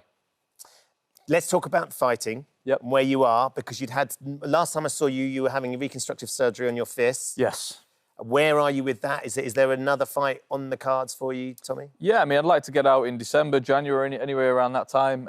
You know, my knuckle's been out of action for a long 9 months. As you can see, it's still massive. Look at the size of it, though. So I'm like, whoa! There's a bit of a difference, but at the end of the day, the surgeon did a great job. And I'm back, I'm using my hand, I'm fighting fit. So it's just about getting back into the ring and taking more shots and getting back into the role of being a fighter. I've been out for a long time, so I just need to get back in the ring, get some rounds underneath the belt, and then we can do more big fights. Yeah. You training, though, for it? You ready to go? I never take a day off from the gym. Training's my life. Training's, you know, one of the things that's helped me get through this tough time. I love training. It's the only thing I know how to do, so stick till the devil you know, I guess, isn't it? Yeah. Well, thank you for joining us this morning. Thank you so much. Your book, My Life as a Fury, Lightning Can Strike Twice, is out today. Yes. Good to see you. Congratulations. Thank you very much. Oh, hello. Thank you for visiting our This Morning YouTube channel. We upload tons of new content every single day. So hit the subscribe button, like all the videos, and don't miss out. We'll see you in the morning. Now then, 10:23. Our next guest is one of the country's most legendary hairdressers, from his high-profile salons to his successful line of products. He's also cut and styled the hair of countless Hollywood superstars during his extraordinary 50-year career. In 1974, Trevor Sorby's famous hairstyle, the wedge, became the first hairstyle to ever be given a double-page spread in Vogue, cementing him as one of the world's best stylists. And in 2004, he was selected by the Queen to become the first hairdresser awarded with the prestigious MBE. However, 5 years ago, Trevor received the life-changing news that he had bowel cancer.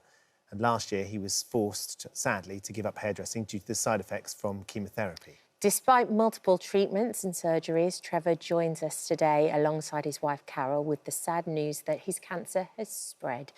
Good morning. Good morning. Good morning. Trevor, Carol, thank you for coming in. We've been reminiscing as we sit here. We have. Because Trevor and I worked together in the early 2000s, doing a makeover for the Rain show down in Bristol. Yeah. You travelled with Trevor. Yeah, we travelled together, 90s. went to Hong Kong. He was doing our hair for a fashion show that we were all doing with Richard Branson.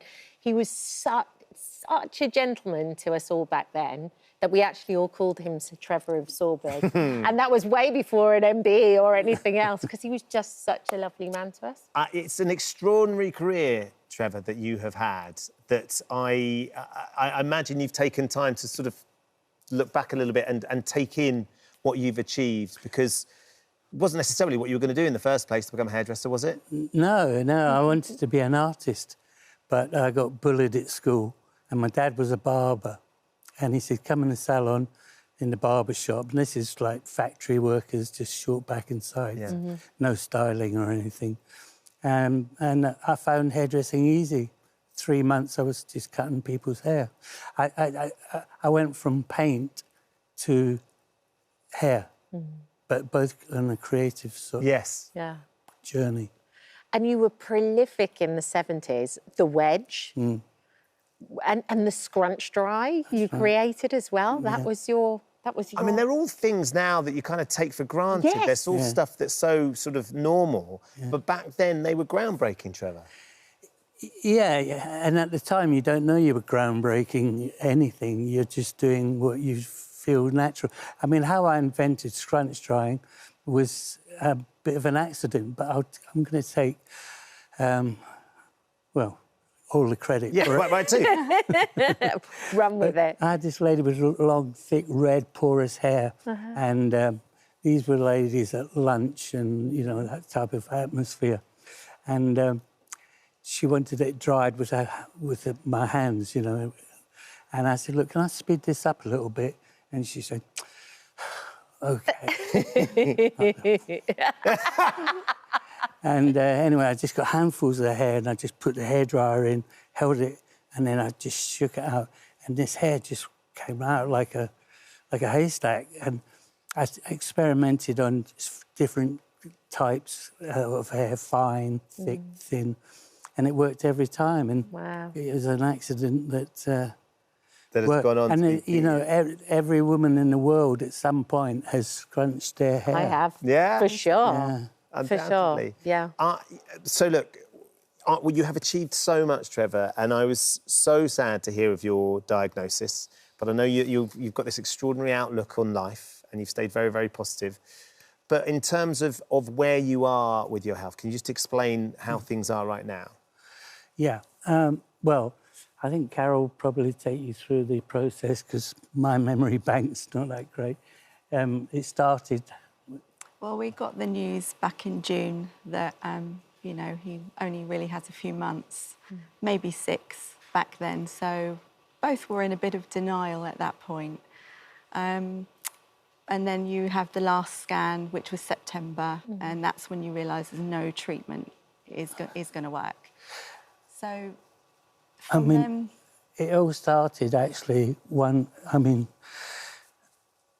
going to be a bit sort of blunt here, but I lost a lot of blood one night, and I was unusually disturbed about that. Went to hospital, sent me to London, and they said, Mr. Sorby, you got bowel cancer.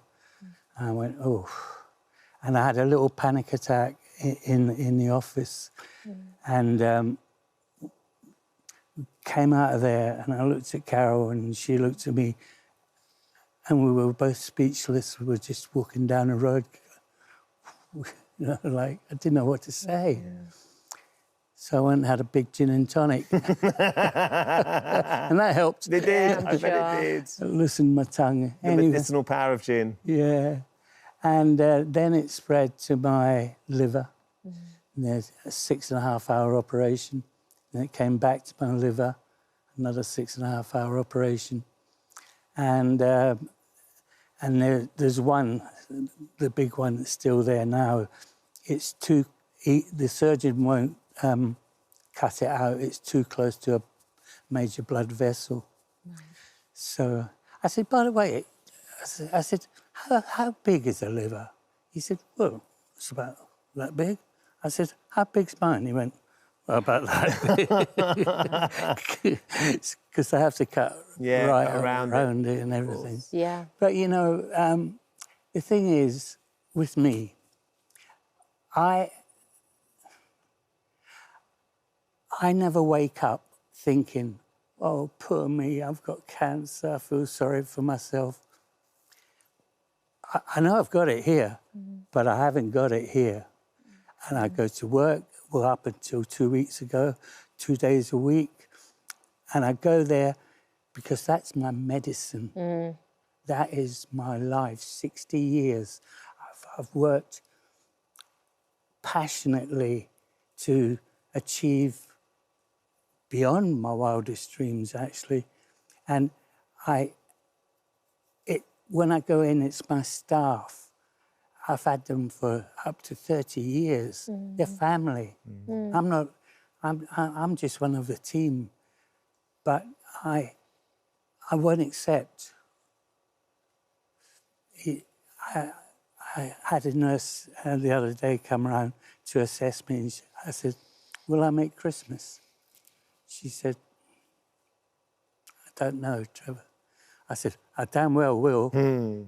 I damn well will. I think, Carol, you're so incredibly positive, Trevor. So it's incredible.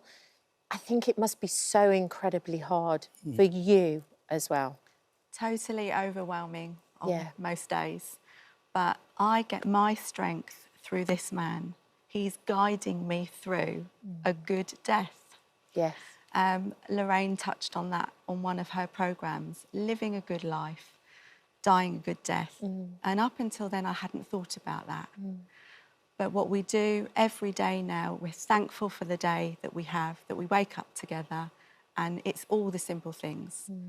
Our little dog is pure medicine. We've got a wonderful family.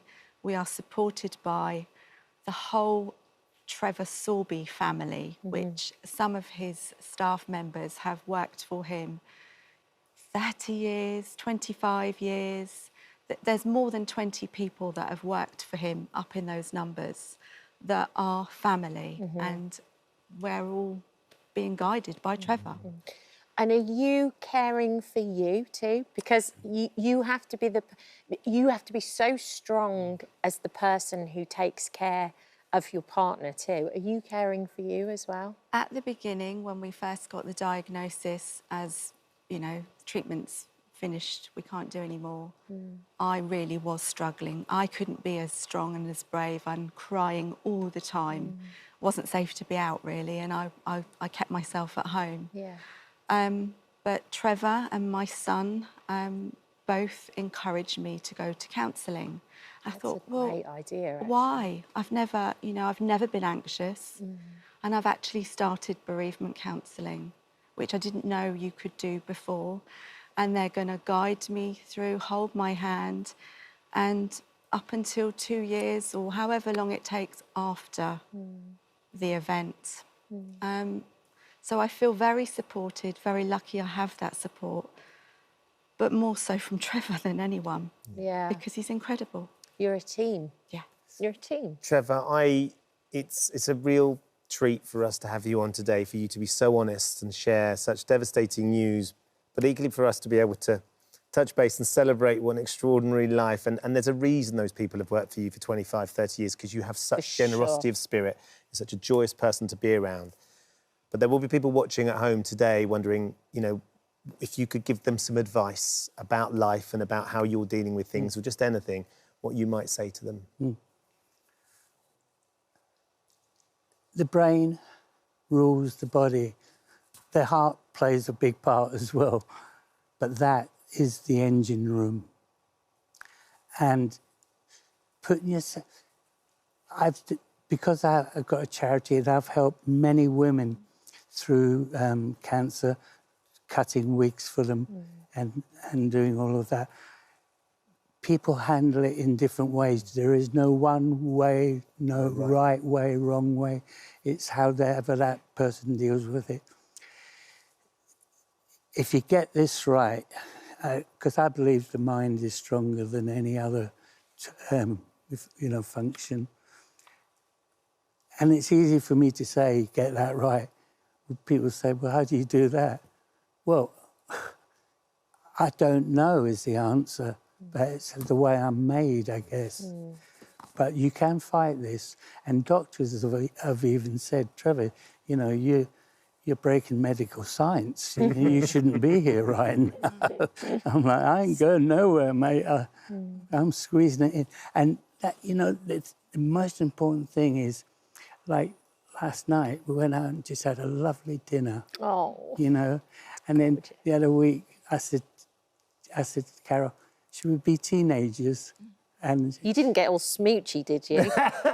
Did you get a bit smoochy? Always. Oh, I love it. Yeah, back row. No, we went and saw a film, which was rubbish, actually. But then we went and had a pizza afterwards. Oh. Do you know what I mean? Just being young. And just simple, for sure. It's like you mentioning the dog. It's all that. Yeah. It's all that. Look, it's. I don't want this to end. I don't want the conversation to end, but I'd never want it to end, Trevor. It's been a real privilege to have you as a small part of my life and professional life as well, and to see the joy that you've brought to so many people, and your legacy and the charity, My New Hair that's still going on, and the people that you have helped and supported along the way, and your energy and your positivity and your light will continue to shine so strongly, Trevor. Thank you for coming in and being here. And Carol, thank you as well. Thank you for having You're us. a lovely team. Thank You're you. a lovely team. Still twinkling. Yeah. Thank you for visiting our This Morning YouTube channel. We upload new content every day. So go ahead and hit that subscribe button so you don't miss out. And we'll see you in the morning. Yeah, do. Lovely to have you here with us, George. Thank you so much for popping in. We were listening to that wonderful clip of Come a Chameleon and the harmonica player in the video. Is that the harmonica player that actually plays the harmonica in the song? I don't think it is. No! We didn't The harmonica think it player was. was actually quite a famous guy called Judd Lander. Yeah. So actually, I don't know why he didn't get there. It was the 80s. If you didn't look right, you weren't in the video. Right, OK. Because we looked at it and we're like, he doesn't look as though he's playing that. Oh, Here we go, look. It looks like he's playing it with his nose. Well, we were doing Bridgerton before it was trendy. Look at us. I mean, it's so ahead of its time in a funny sort of way. Oh, lady whistle there. Upstream of fashion. It's such a magical song, though. It is, and it's a song that won't go away. It's in Despicable Me. It's in the Virgin adverts. It just won't. It's like this song that just keeps. It's like a boomerang. It just keeps coming back. Do you still listen to it fondly? Yeah, I've started doing this thing on my solo tour. I even opened with it one night. Did you? Which is so outrageous, because usually you save it to the end. That'd be the big one. Yeah. I was like, you know what? There's loads of other songs. Let me open with it. And it was quite interesting, because people were rushing in because they didn't want to miss the opening, because obviously people don't do that. But, yeah, it's just a great song. I couldn't write it now. Why? Well, I don't know if I would. In what way? Because of the... I don't know, just that particular song, it's like... Who really knows why a song's so popular? Yeah. I mean, sometimes it's repetition, familiarity, because, really the repetition is the backbone of genius. You hear things over and over and they sort of become part of your DNA, and it's just one of those songs. No one liked the song when I brought it to the band. Really? They always said it was rubbish. Because they thought it was too poppy. which is anything too poppy? I've heard they've eaten their words. Do you enjoy reminding them of that? Should we play that really poppy song now, boys? All the time. Always say, I should have kept the publishing. But it's fascinating, isn't it? Those moments in time that still are here now, you can still enjoy, because you and the boys are going back on tour all together. We are doing a celebration of our first 2 albums. So Kissing to Be Clever and Colour by Numbers, absolutely in order. Which is as they are on the album. Exactly, and they're quite short, those albums. The first album's only about 35 minutes long. Because we just didn't do, you know, it's all about choruses. Yes. Yeah, You know, it's funny because I've been re-recording the songs as well, and it's just so brilliant when you climb into them and you think, what was I thinking when I wrote those lyrics? They're so almost like beautifully naive. Yeah. And what's the difference, do you think, between touring back then and touring now? I think I kind of enjoy it more now because I make the whole process fun. Yeah. Back in the day, you know, it was like no one could come in the dressing room when I'm getting ready, drama, anxiety. And now I just kind of enjoy all of it. Yeah. So when I get up, you know, I kind of just pursue joy in a way that I didn't think was possible. I didn't really understand that happiness was a choice. And do you think that's to do with getting older, or do you think it's with hindsight and experience? Well, it's practice. I followed this thing called the 3 principles. Yeah. So it kind of teaches you to look at the way you think in a different way. Yeah. Plus, I talk to myself a lot. You know, I do a lot of affirmations. The stuff I did when I was in the jungle, Yes. I do that every day. As soon as I wake up, I tell myself I'm in a good mood, because it's very easy to slip into... I would say to people who say I'm not a morning person, it's like you're just making it a reality. Yeah, You know what I mean? for sure. I really do think that happiness is definitely a choice. I wish I knew how to have fun in the way I do now. Yeah. But, you know, everything's now, isn't it? Yeah, I enjoy for it. sure. You learn from life as you go along. Yeah. And you've got some very special guests on this tour. Who's Tony Hadley, Yeah. Heaven 17. Would you have been back in the 80s, though? Wouldn't Culture Club and Spandau Ballet have been sort of major rivals? In principle, but I mean, I know it's we were different doing the thing. same thing. We Yeah. came from the same kind of scene, you know, Yeah. part of the new romantic scene. Yeah. Spandau Ballet. But one funny thing, because Gary always says to me that I walked up to him and said, you know, your band's never going to get anywhere. Gary Kemp.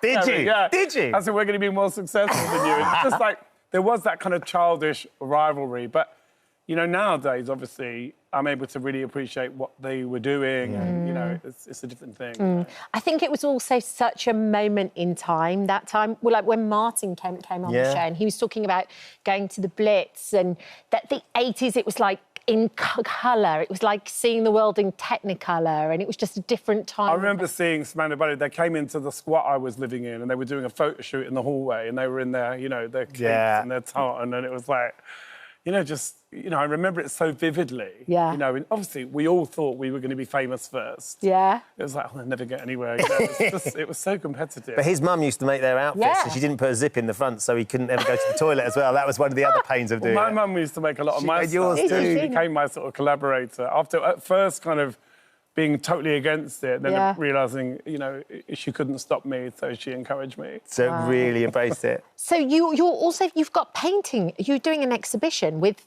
They're showing your paintings with David Bowie, Madonna. Yeah, they're paintings I've done of Bowie and Madonna I and see. myself.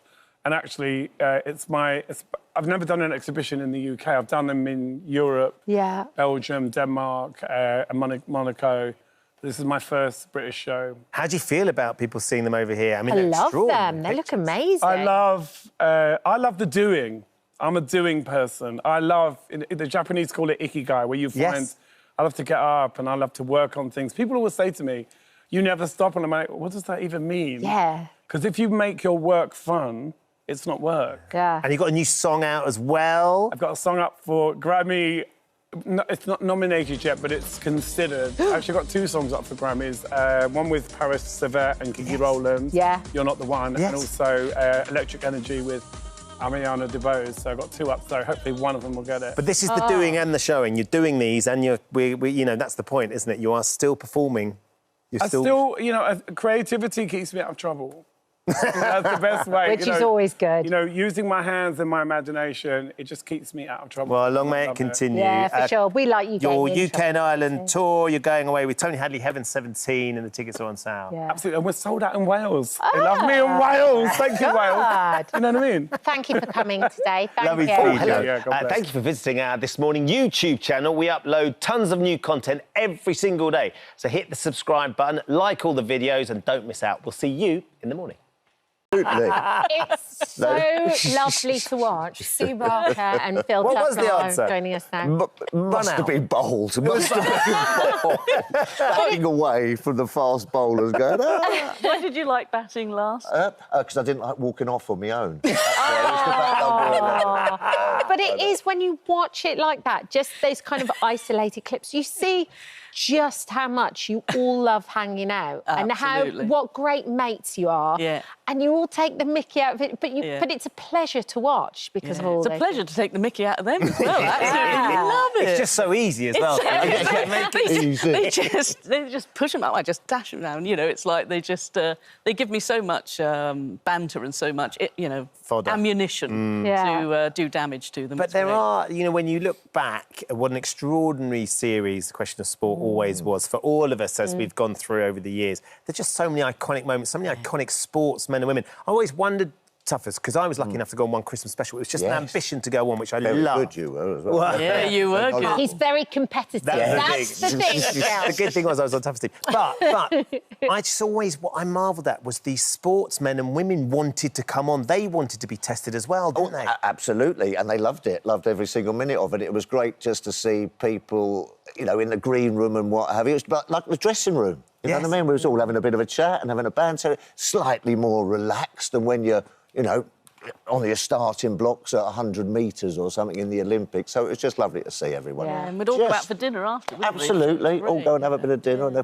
and a drink afterwards and what have you. So, yeah, it's great to be back. Isn't it? Well, not back, but just going to be doing the tour. You're doing a tour. We'll go on to that. Because you were a contestant, Sue, before you got asked to Yes. host the I mean, I show. used to watch it with my dad. I mean, I'll go back way. And then I was thrilled when I came on as a mystery guest and then as a guest. And then wonderful David Coleman, who had presented it for so long, asked me to take it on. So it was, oh, there he is. Look, the man himself with Fifi and Bill. You know, wonderful. There are a lot of strong moustaches. And some very dodgy jumpers. Yeah, but there are so many iconic moments to it. Even for me watching it, when I remember my dad watching it, and you'd sit at home and you'd remember how Emlyn used to giggle and break down into... And the one where Princess Anne went on as well. Do you remember that? Yeah, and Emlyn put his arm round her. He's royalty, Emlyn! Yeah. The Men in Black nearly came in and sort of like sorted it out. Excuse me, Emily. What I think we all... It's got such nostalgia as well, though, Tuffers, because we all can remember watching it. And I think one of the things that I struggled with a little bit from the outside was how it ended for you guys, because it wasn't necessarily how you would have chosen for... I mean, these things are never going to be easy. No. But it wasn't necessarily how you would have chosen for it to end. Well, no, for sure. But, I mean, I think... I just look at it as we had a fantastic time doing it, really. You know what I mean? I was very lucky, as you said, being on there about 10 or 11 times as a guest, and then to be asked to captain in it was a huge honour. Did it for 13 or 14 years, met these guys, had a great laugh.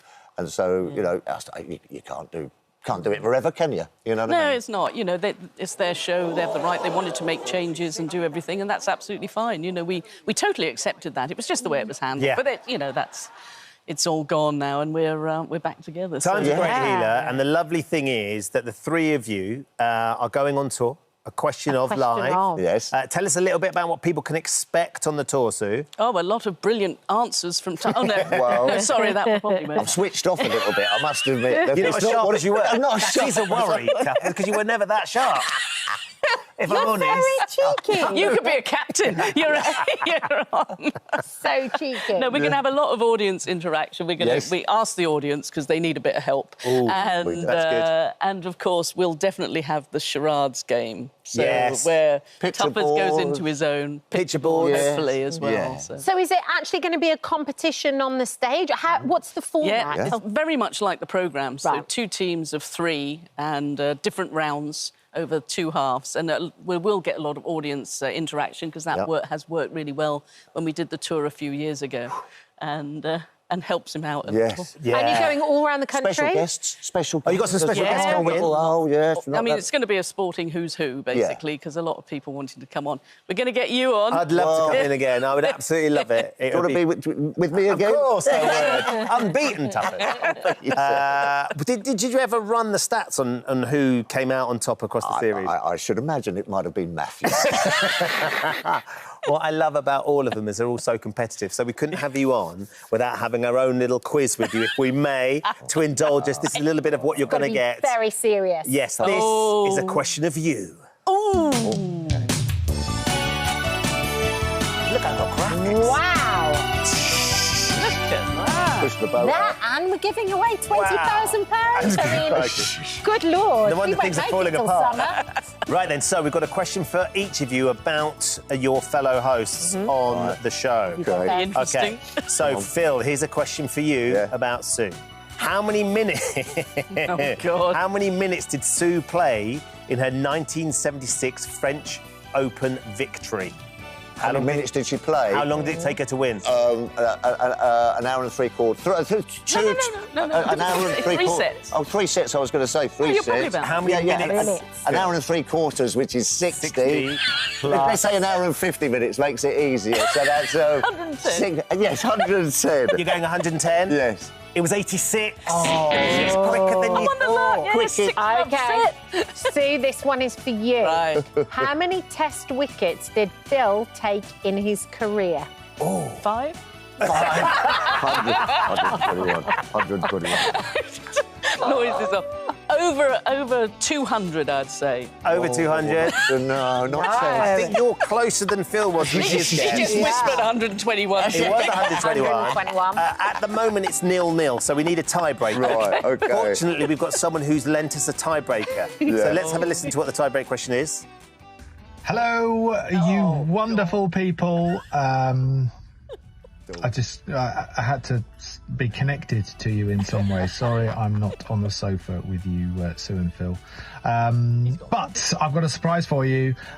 Here's a question just to get people in the mood for our tour. You're going to know this, but I'll throw it out there, Annie. How many England caps have I got? Not British and Irish Lions caps. England caps. How many have I got? He knows. Now, I reckon I might know this. Now, I don't want to sound like a Matthew Dawson geek or anything like that. I mean, he's a great lad, but I don't like him that much. But I'm super fan. Come on, super fan, Tuffers. 77. You're going with 77. Sue, did you? What would you I'll go 76. You've got just 'cause 76. it's obviously something near there. Let's find out who's the biggest Dawson super fan. Matt, what's the answer? Right. I think you've had enough time because they should know this. It's like one of those things that they've probably got tattoos saying 77 because that's the amount of caps. Love you guys. See you soon. Oh, See, that's the great thing. Tuffers. Get people to underestimate them, then knock them dead when you know the answer. Congratulations. So you never lose it, do you? It's stuck in there. It was in there somewhere. Reflexes of the cat. That's why he's got a cat. Oh, no, it's because you sleep everywhere. Lovely to see you both. Tickets are on sale tomorrow for the tour. mytickets.co.uk. Fabulous. It's great fun tour. You're going to absolutely love it. It's great to see you. Thank you. Hello. Thank you for visiting our This Morning YouTube channel. We upload tons of new content every single day. So hit the subscribe button, like all the videos, and don't miss out. We'll see you in the morning. Our next guest is on a mission to help us all better understand our finances and put pounds in our pockets. And broadcaster Steph McGovern is doing just that on a hit podcast, The Rest is Money, which has had an incredible 7 million downloads. I mean, how do you even compute I know, I can't. I know, because when I think about it, I just think maybe, like, my mum and dad will listen and that'll be about it. And then you're like, 7 million, where did they all come from? It comes from quite a salubrious stable, though, doesn't it? Yes, it does. You know, Gary Lineker has taken over the world with podcasting. Yes. The rest is football, the rest is entertainment, The rest is history, which is obviously where the phrase comes from in the first place. The rest is politics. Yes. The rest is politics US. Yeah. I think I listened to all of them as well. Did you? Did you get sucked in? Yeah. But they're brilliantly made. I think I love podcasts. I love long-form interviews and stuff. Yeah. And I love how you and Robert go about the subject matter in a way, because I'm not brilliant at understanding all that sort of stuff in a way that I can enjoy and understand. Do you know what, though? You saying that, I'm not brilliant at understanding all that stuff. Too many people say that, and I think that's the issue, is like, finance and what's going on in the world with the economy shouldn't be something that people feel like that about. We should all be empowered, because essentially we're all part of it. And so that's kind of why I do it, really, and why Robert does it. We're just like, let's get people to understand so that they can make better decisions about their money, and they can see where it's all going and just see the little tricks everyone uses to try and get you to spend more money, things like that. I think also because of the language that's used and the jargon, it's almost like it puts people off even getting involved just even a little bit. You don't have to have an economics degree to know what's happening. Yeah, that is absolutely it. It's that thing, you know, if you look at, for example, I won't go into what it is, but one of our episodes, we did a full series on it, is about limited derivative investments, which you're like, oh, what? But it's the reason, fundamentally, why we had that whole mini-budget crash with Liz Truss. It's why interest rates went up. It's why all of our mortgages went up if you have a mortgage. Or, you know, if you rent, possibly why your landlords put the rent up. So we want to kind of break that down and go, you know, it's in the financial institutions' interests for to not really understand this, because then they can make more money out of us. So let's just try and break it down for you. And we do that, you know, it's quite long form, as you say, Ben. You kind of, you know, we do this over several episodes. But then people can go, oh, right, it's just that. And then it's easier to make sense of it. It's interesting, because we actually had Jamie Oliver on the other day, didn't we? And he was saying, actually, we should be taught in schools how to do basic cooking, like, I don't know, roast a chicken, make a soup, make a frittata, whatever, so that you can always draw on that. I feel like at some stage, you know, people would like to own their own home and get a mortgage, and it's all things that you want to do. It would be useful for it to be taught. This is literally my biggest beef in life, is why we don't leave school knowing, like, what council tax is, or what your APR is on a loan, what a mortgage is. Where do you buy all these different things you need in your life, and where's the money going? Like, it would be so good, wouldn't it, if we could left school and we just knew those things. Like, even in business, in the business sense, what's the tax? How do I do my self-assessment?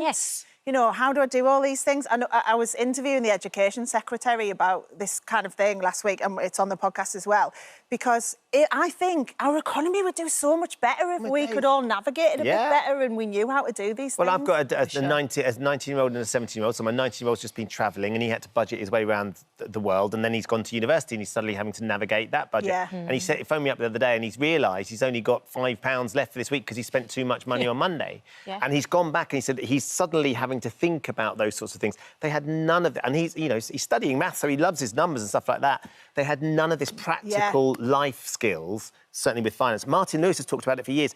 Why is it not on the curriculum? Certainly when you get to an age where it's suddenly going to become tangible. It seems extraordinary. Yeah, because I once interviewed this maths professor who, you know, has done all this hardcore pure maths, probably like what your son's doing, and he was saying he got his tax return wrong. Like, because it's just that pure maths is not the applied maths that you need in everyday life. Have you always loved this sort of thing, though, Steph? Have you always, like, even as a kid? I have, So, like, I think I've always been obsessed with money and how you make money. And so when I was a kid, I used to sell Take That stickers at school because I worked out at the shop where my mum was. She was a radiographer in a hospital. The shop in the hospital had the different Take That stickers that you couldn't get in the other shops. Nice. So I used to buy them in bulk and then sell them at school, or I'd do like little jumble sales with my neighbours' bits and bobs and that types of thing. So I think I always have. And then as I've got older, I've just obviously taken it to the next level of thinking about, you know, how do you invest? What are the different ways to do that? And, you know, how can you make the most of it and stop wasting money and that type of thing? So, yes, and I'm nosy. I like knowing what's going on in everyone's lives and what they're doing with their money too. Yeah. And what about your daughter now, like the next generation? Because she's little. So in a way, it's a way of really kind of thinking, OK, how do we break this down? How do we make it easy? How do we make it tangible as well? Because at the moment, we're all on our... We've got everything on our phones. It's almost like real money doesn't exist anymore. Yeah, it's much more difficult now to teach kids about money, as you say, because you don't have the coins to go, this is £1 and this will get you well, hardly anything these days. But, you know, all these different bits. And so what I've been doing with my little girl, she's she's just started school, she turns 5 soon, is showing her, like, transactions. I know this might sound a bit mad, but just saying to her, right, she understands about, you know, how you pay with your phone and your card and things. It's just saying to her, right, that costs £10. So, you know, that's the equivalent of that toy or this and that. And I'll say to her as well, like, and I'll show her the cash equivalent too, because I think that's important, is just to give that kind of tangible sense, as you say. But also I say to her, one of the things with her now is I'll say to her, if she doesn't want to go to school or if she's like, oh, why can't we do this? I'll say, well, I've got to go to work and earn some money. You've got to go to school and get smarter. And then we'll be able to have nice weekends and nice holidays. And she said to me the other day on a weekend, she was like, can we go to the cinemas? And I was like, oh, no. And she went, you need to go to work and get some money and then we can go to the cinemas. And I was like, all right, love. I love it. A little mini J-Lo in the making. Love that. She's listening, though. Now, you've got some tips for us and for our viewers here, Steph, that you can share. 3 tips that you think are going to be able to help us. Yeah, so fundamentally, the thing I would say is always make your money pay. So when you are spending money, always think about rewards you can get for it. So, for example, I always use my credit card that gets air miles on it to buy everything, all my daily stuff. Obviously, you've got to make sure you pay it off at the end of the month, otherwise you'll be paying interest and all that. But they can soon rack up if you're using it for everything. And again, businesses are desperate for you to spend your money with them. So make sure they reward you for that, like your loyalty cards. Obviously, pretty much every retailer has some type of loyalty now. Even like your local independents will have coffee cards or whatever else. So just make sure you do that. And just there's other things as well, like cashback rewards. You can, you know, I'm sure Coupon King has been on Jordan and told you about those. So I always think make your money pay. That's the first thing I would say. Okay. And then the other thing, and you know, I've throughout my life have been called Spreadsheet Steph because I'm always like, what's coming in, what's going out. Does it give you joy when you see it fully? Yeah, it does when I fill out my little... But there's loads of easy ways to do that now. So I just say spreadsheet your life, because if you are constantly looking at what's coming in and out, and there are loads of apps to help you do this now, like Plum, Good Budget, Spend Tracker, all of these apps will do it for you. So it might be take a photo of your receipt or just basically fill in the different bits of information about your bills and everything else. And you'll then see where you're spending money you don't realise is racking up. So the obvious one is something like coffee. You might be paying a couple of quid a day and you might be thinking, right, we need to save for the holiday. Where am I spending my money? What's coming in and out? Oh, my God, we're spending 50 quid a month on coffee. We don't need to do that. Unless you actually see it written down, you don't think about it. I mean, it's obvious when you say it, but so many people don't do it because, as you said, Kat, you're just magically using your phone all the time. Yeah. And then the third thing I would say is, for me, you think about making smart investments. There's the obvious things like you might want to invest in your house, buying a house. You might, you know, want to put money in a savings account. But the thing I'm really interested in at the minute is investing in startups. So there are loads of incentives around putting money into startups. And you might think, hang on a minute, don't you have to be loaded? Don't you have to be one of the dragons and have millions of pounds? You don't. So you can do it with as little as a tenner. So if you've got like a tenner to spare, you might want to use one of these sites like Crowdcube or Seedrs. It's just changed its name to Republic Europe. But these types of platforms will tell you about all the different companies out there that are looking for investors. And then you can put in a bit of money and you'll get a tiny bit of equity in that business. But a couple of things that come with it is sometimes product discounts. So they might say, if it's like some type of cafe or whatever, they might give you a bit of discount. They might put your name up on the walls, things like that. There's loads of different things. But there's tax incentives too. So the money you put in, there's often tax relief if they're part of a scheme, which a lot of them are, where you can claim back half of that money you've put in against your tax. So there's that type of thing. And then also, it might be a company that ends up doing really well. You never know. And it's exciting to watch, to see how they do and what's going to happen next with them. And you can put as little as a tenner in if you want to. And especially if you like the products too. Yeah, well, that's it. I've just enjoyed it. I've got like a little portfolio and I'm going on and going. And some of them are really cool inventions. And, you know, it gives you a good sense. But you have to be aware you can lose your money. You know, that's the thing with all of this. If they go bust, that goes. But there's that tax relief there. Some lovely tips there. We'll make sure that they go on the app so everyone can go back and study them and make sure they do them. Steph, thank you for popping in. Amazing. Thank you. Really loved it. There are new episodes of The Rest is Money every week, and it's available to download wherever you get your podcasts. Love you, see. Oh, hello. Thank you for visiting our This Morning YouTube channel. We upload tons of new content every single day. So hit the subscribe button, like all the videos, and don't miss out. We'll see you in the morning. Different Man is released in UK cinemas from tomorrow, the 4th of October. Yeah, Adam Pearce and Sebastian Stan joined us now. The reason we were laughing, because actually you were watching that, Sebastian, you were saying we had a lot of fun making this film. We did.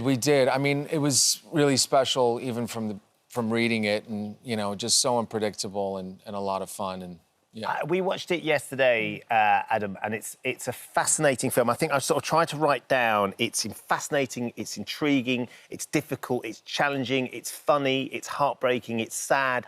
It's a complicated, complex film, isn't it? And it's really kind of genre bending.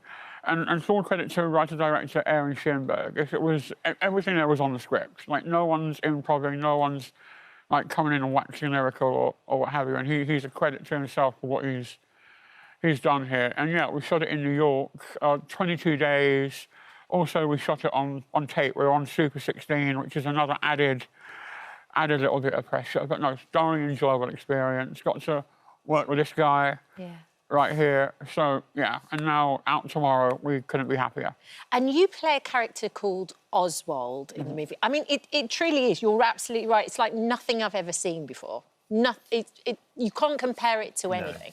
You play a character called Oswald, and what's so interesting about the character is he's not black and white. He's not a hero. He's not a villain. He's just human. Mm.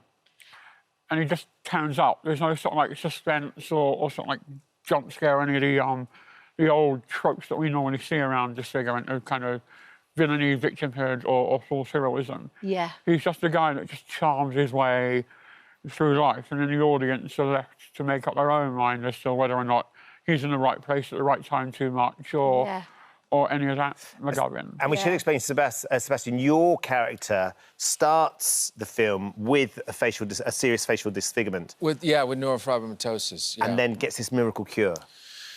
Yeah, he's an aspiring actor and, you know, lives alone. And so in sort of some stereotypical fashion, as we might have expected. And then he undergoes this surgery and sort of thinks his dreams are going to come true. And it's very much the opposite. And you actually wore some of the prosthetics. It was the same prosthetics, actually, as the Penguin. We had Colin Farrell in the other week. Yeah, Colin Farrell was in. But you actually wore some of the prosthetics as well, going around New York. How did you feel and what did you find?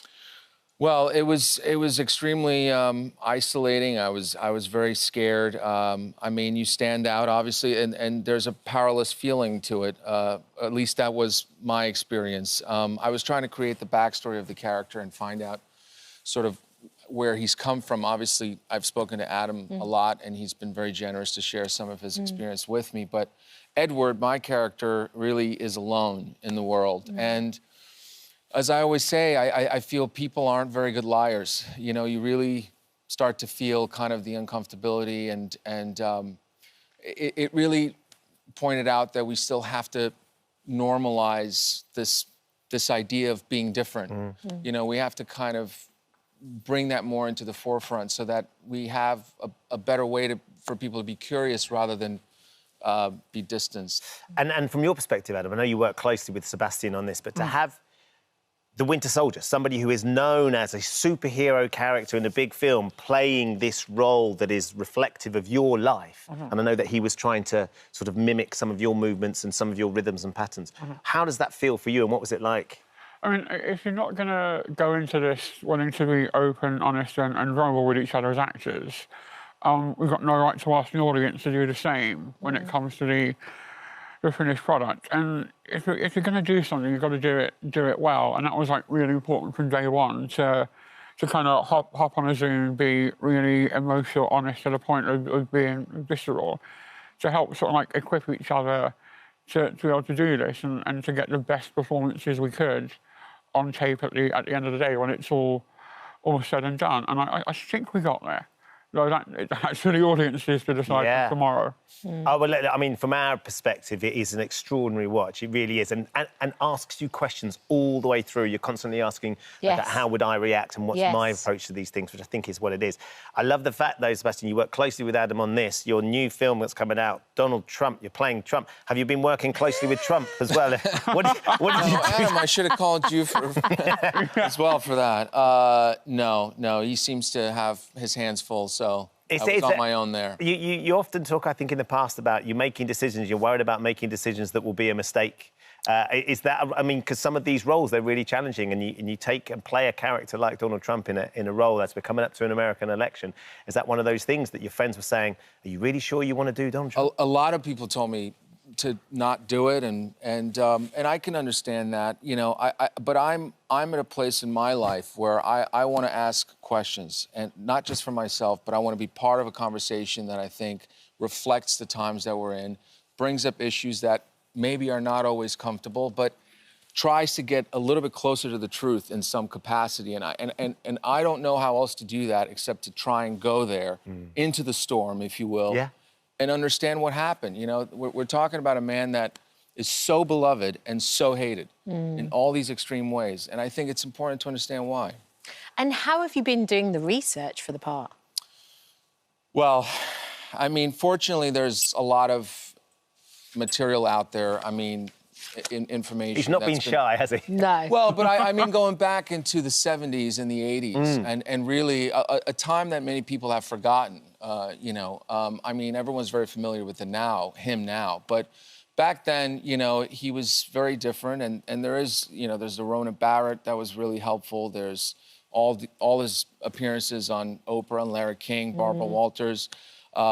He was on the cover of GQ, Time Magazine, New York Times. I mean, all that stuff is available to people, so there was a lot to draw from. But it's interesting because it seems to me that there's a very different person there, and so how did it all evolve to this? Yeah, makes an interesting story. Is it true you used to work in cinemas and used to sell the popcorn? I did. I was an usher, yeah. You were an usher in the cinema? I can't eat popcorn anymore because I've eaten it so much now. But yeah, when I was 15, yeah. Amazing. And now you're making the films that everyone's eating popcorn watching as well. And talking about... Absolutely. And, pushing boundaries. Thank you both for coming in, Adam. It's lovely to meet you. Sebastian, thank you for coming in as well. As we were saying, A Different Man's released in UK cinemas from tomorrow, which is the 4th of October. It's a fascinating watch, and I think we'll ask lots of questions of the audience, which are the questions we want to be asking, right? Thank you. Great to see you both. Thank you for visiting our This Morning YouTube channel. We upload new content every day, so go ahead and hit that subscribe button so you don't miss out, and we'll see you in the morning.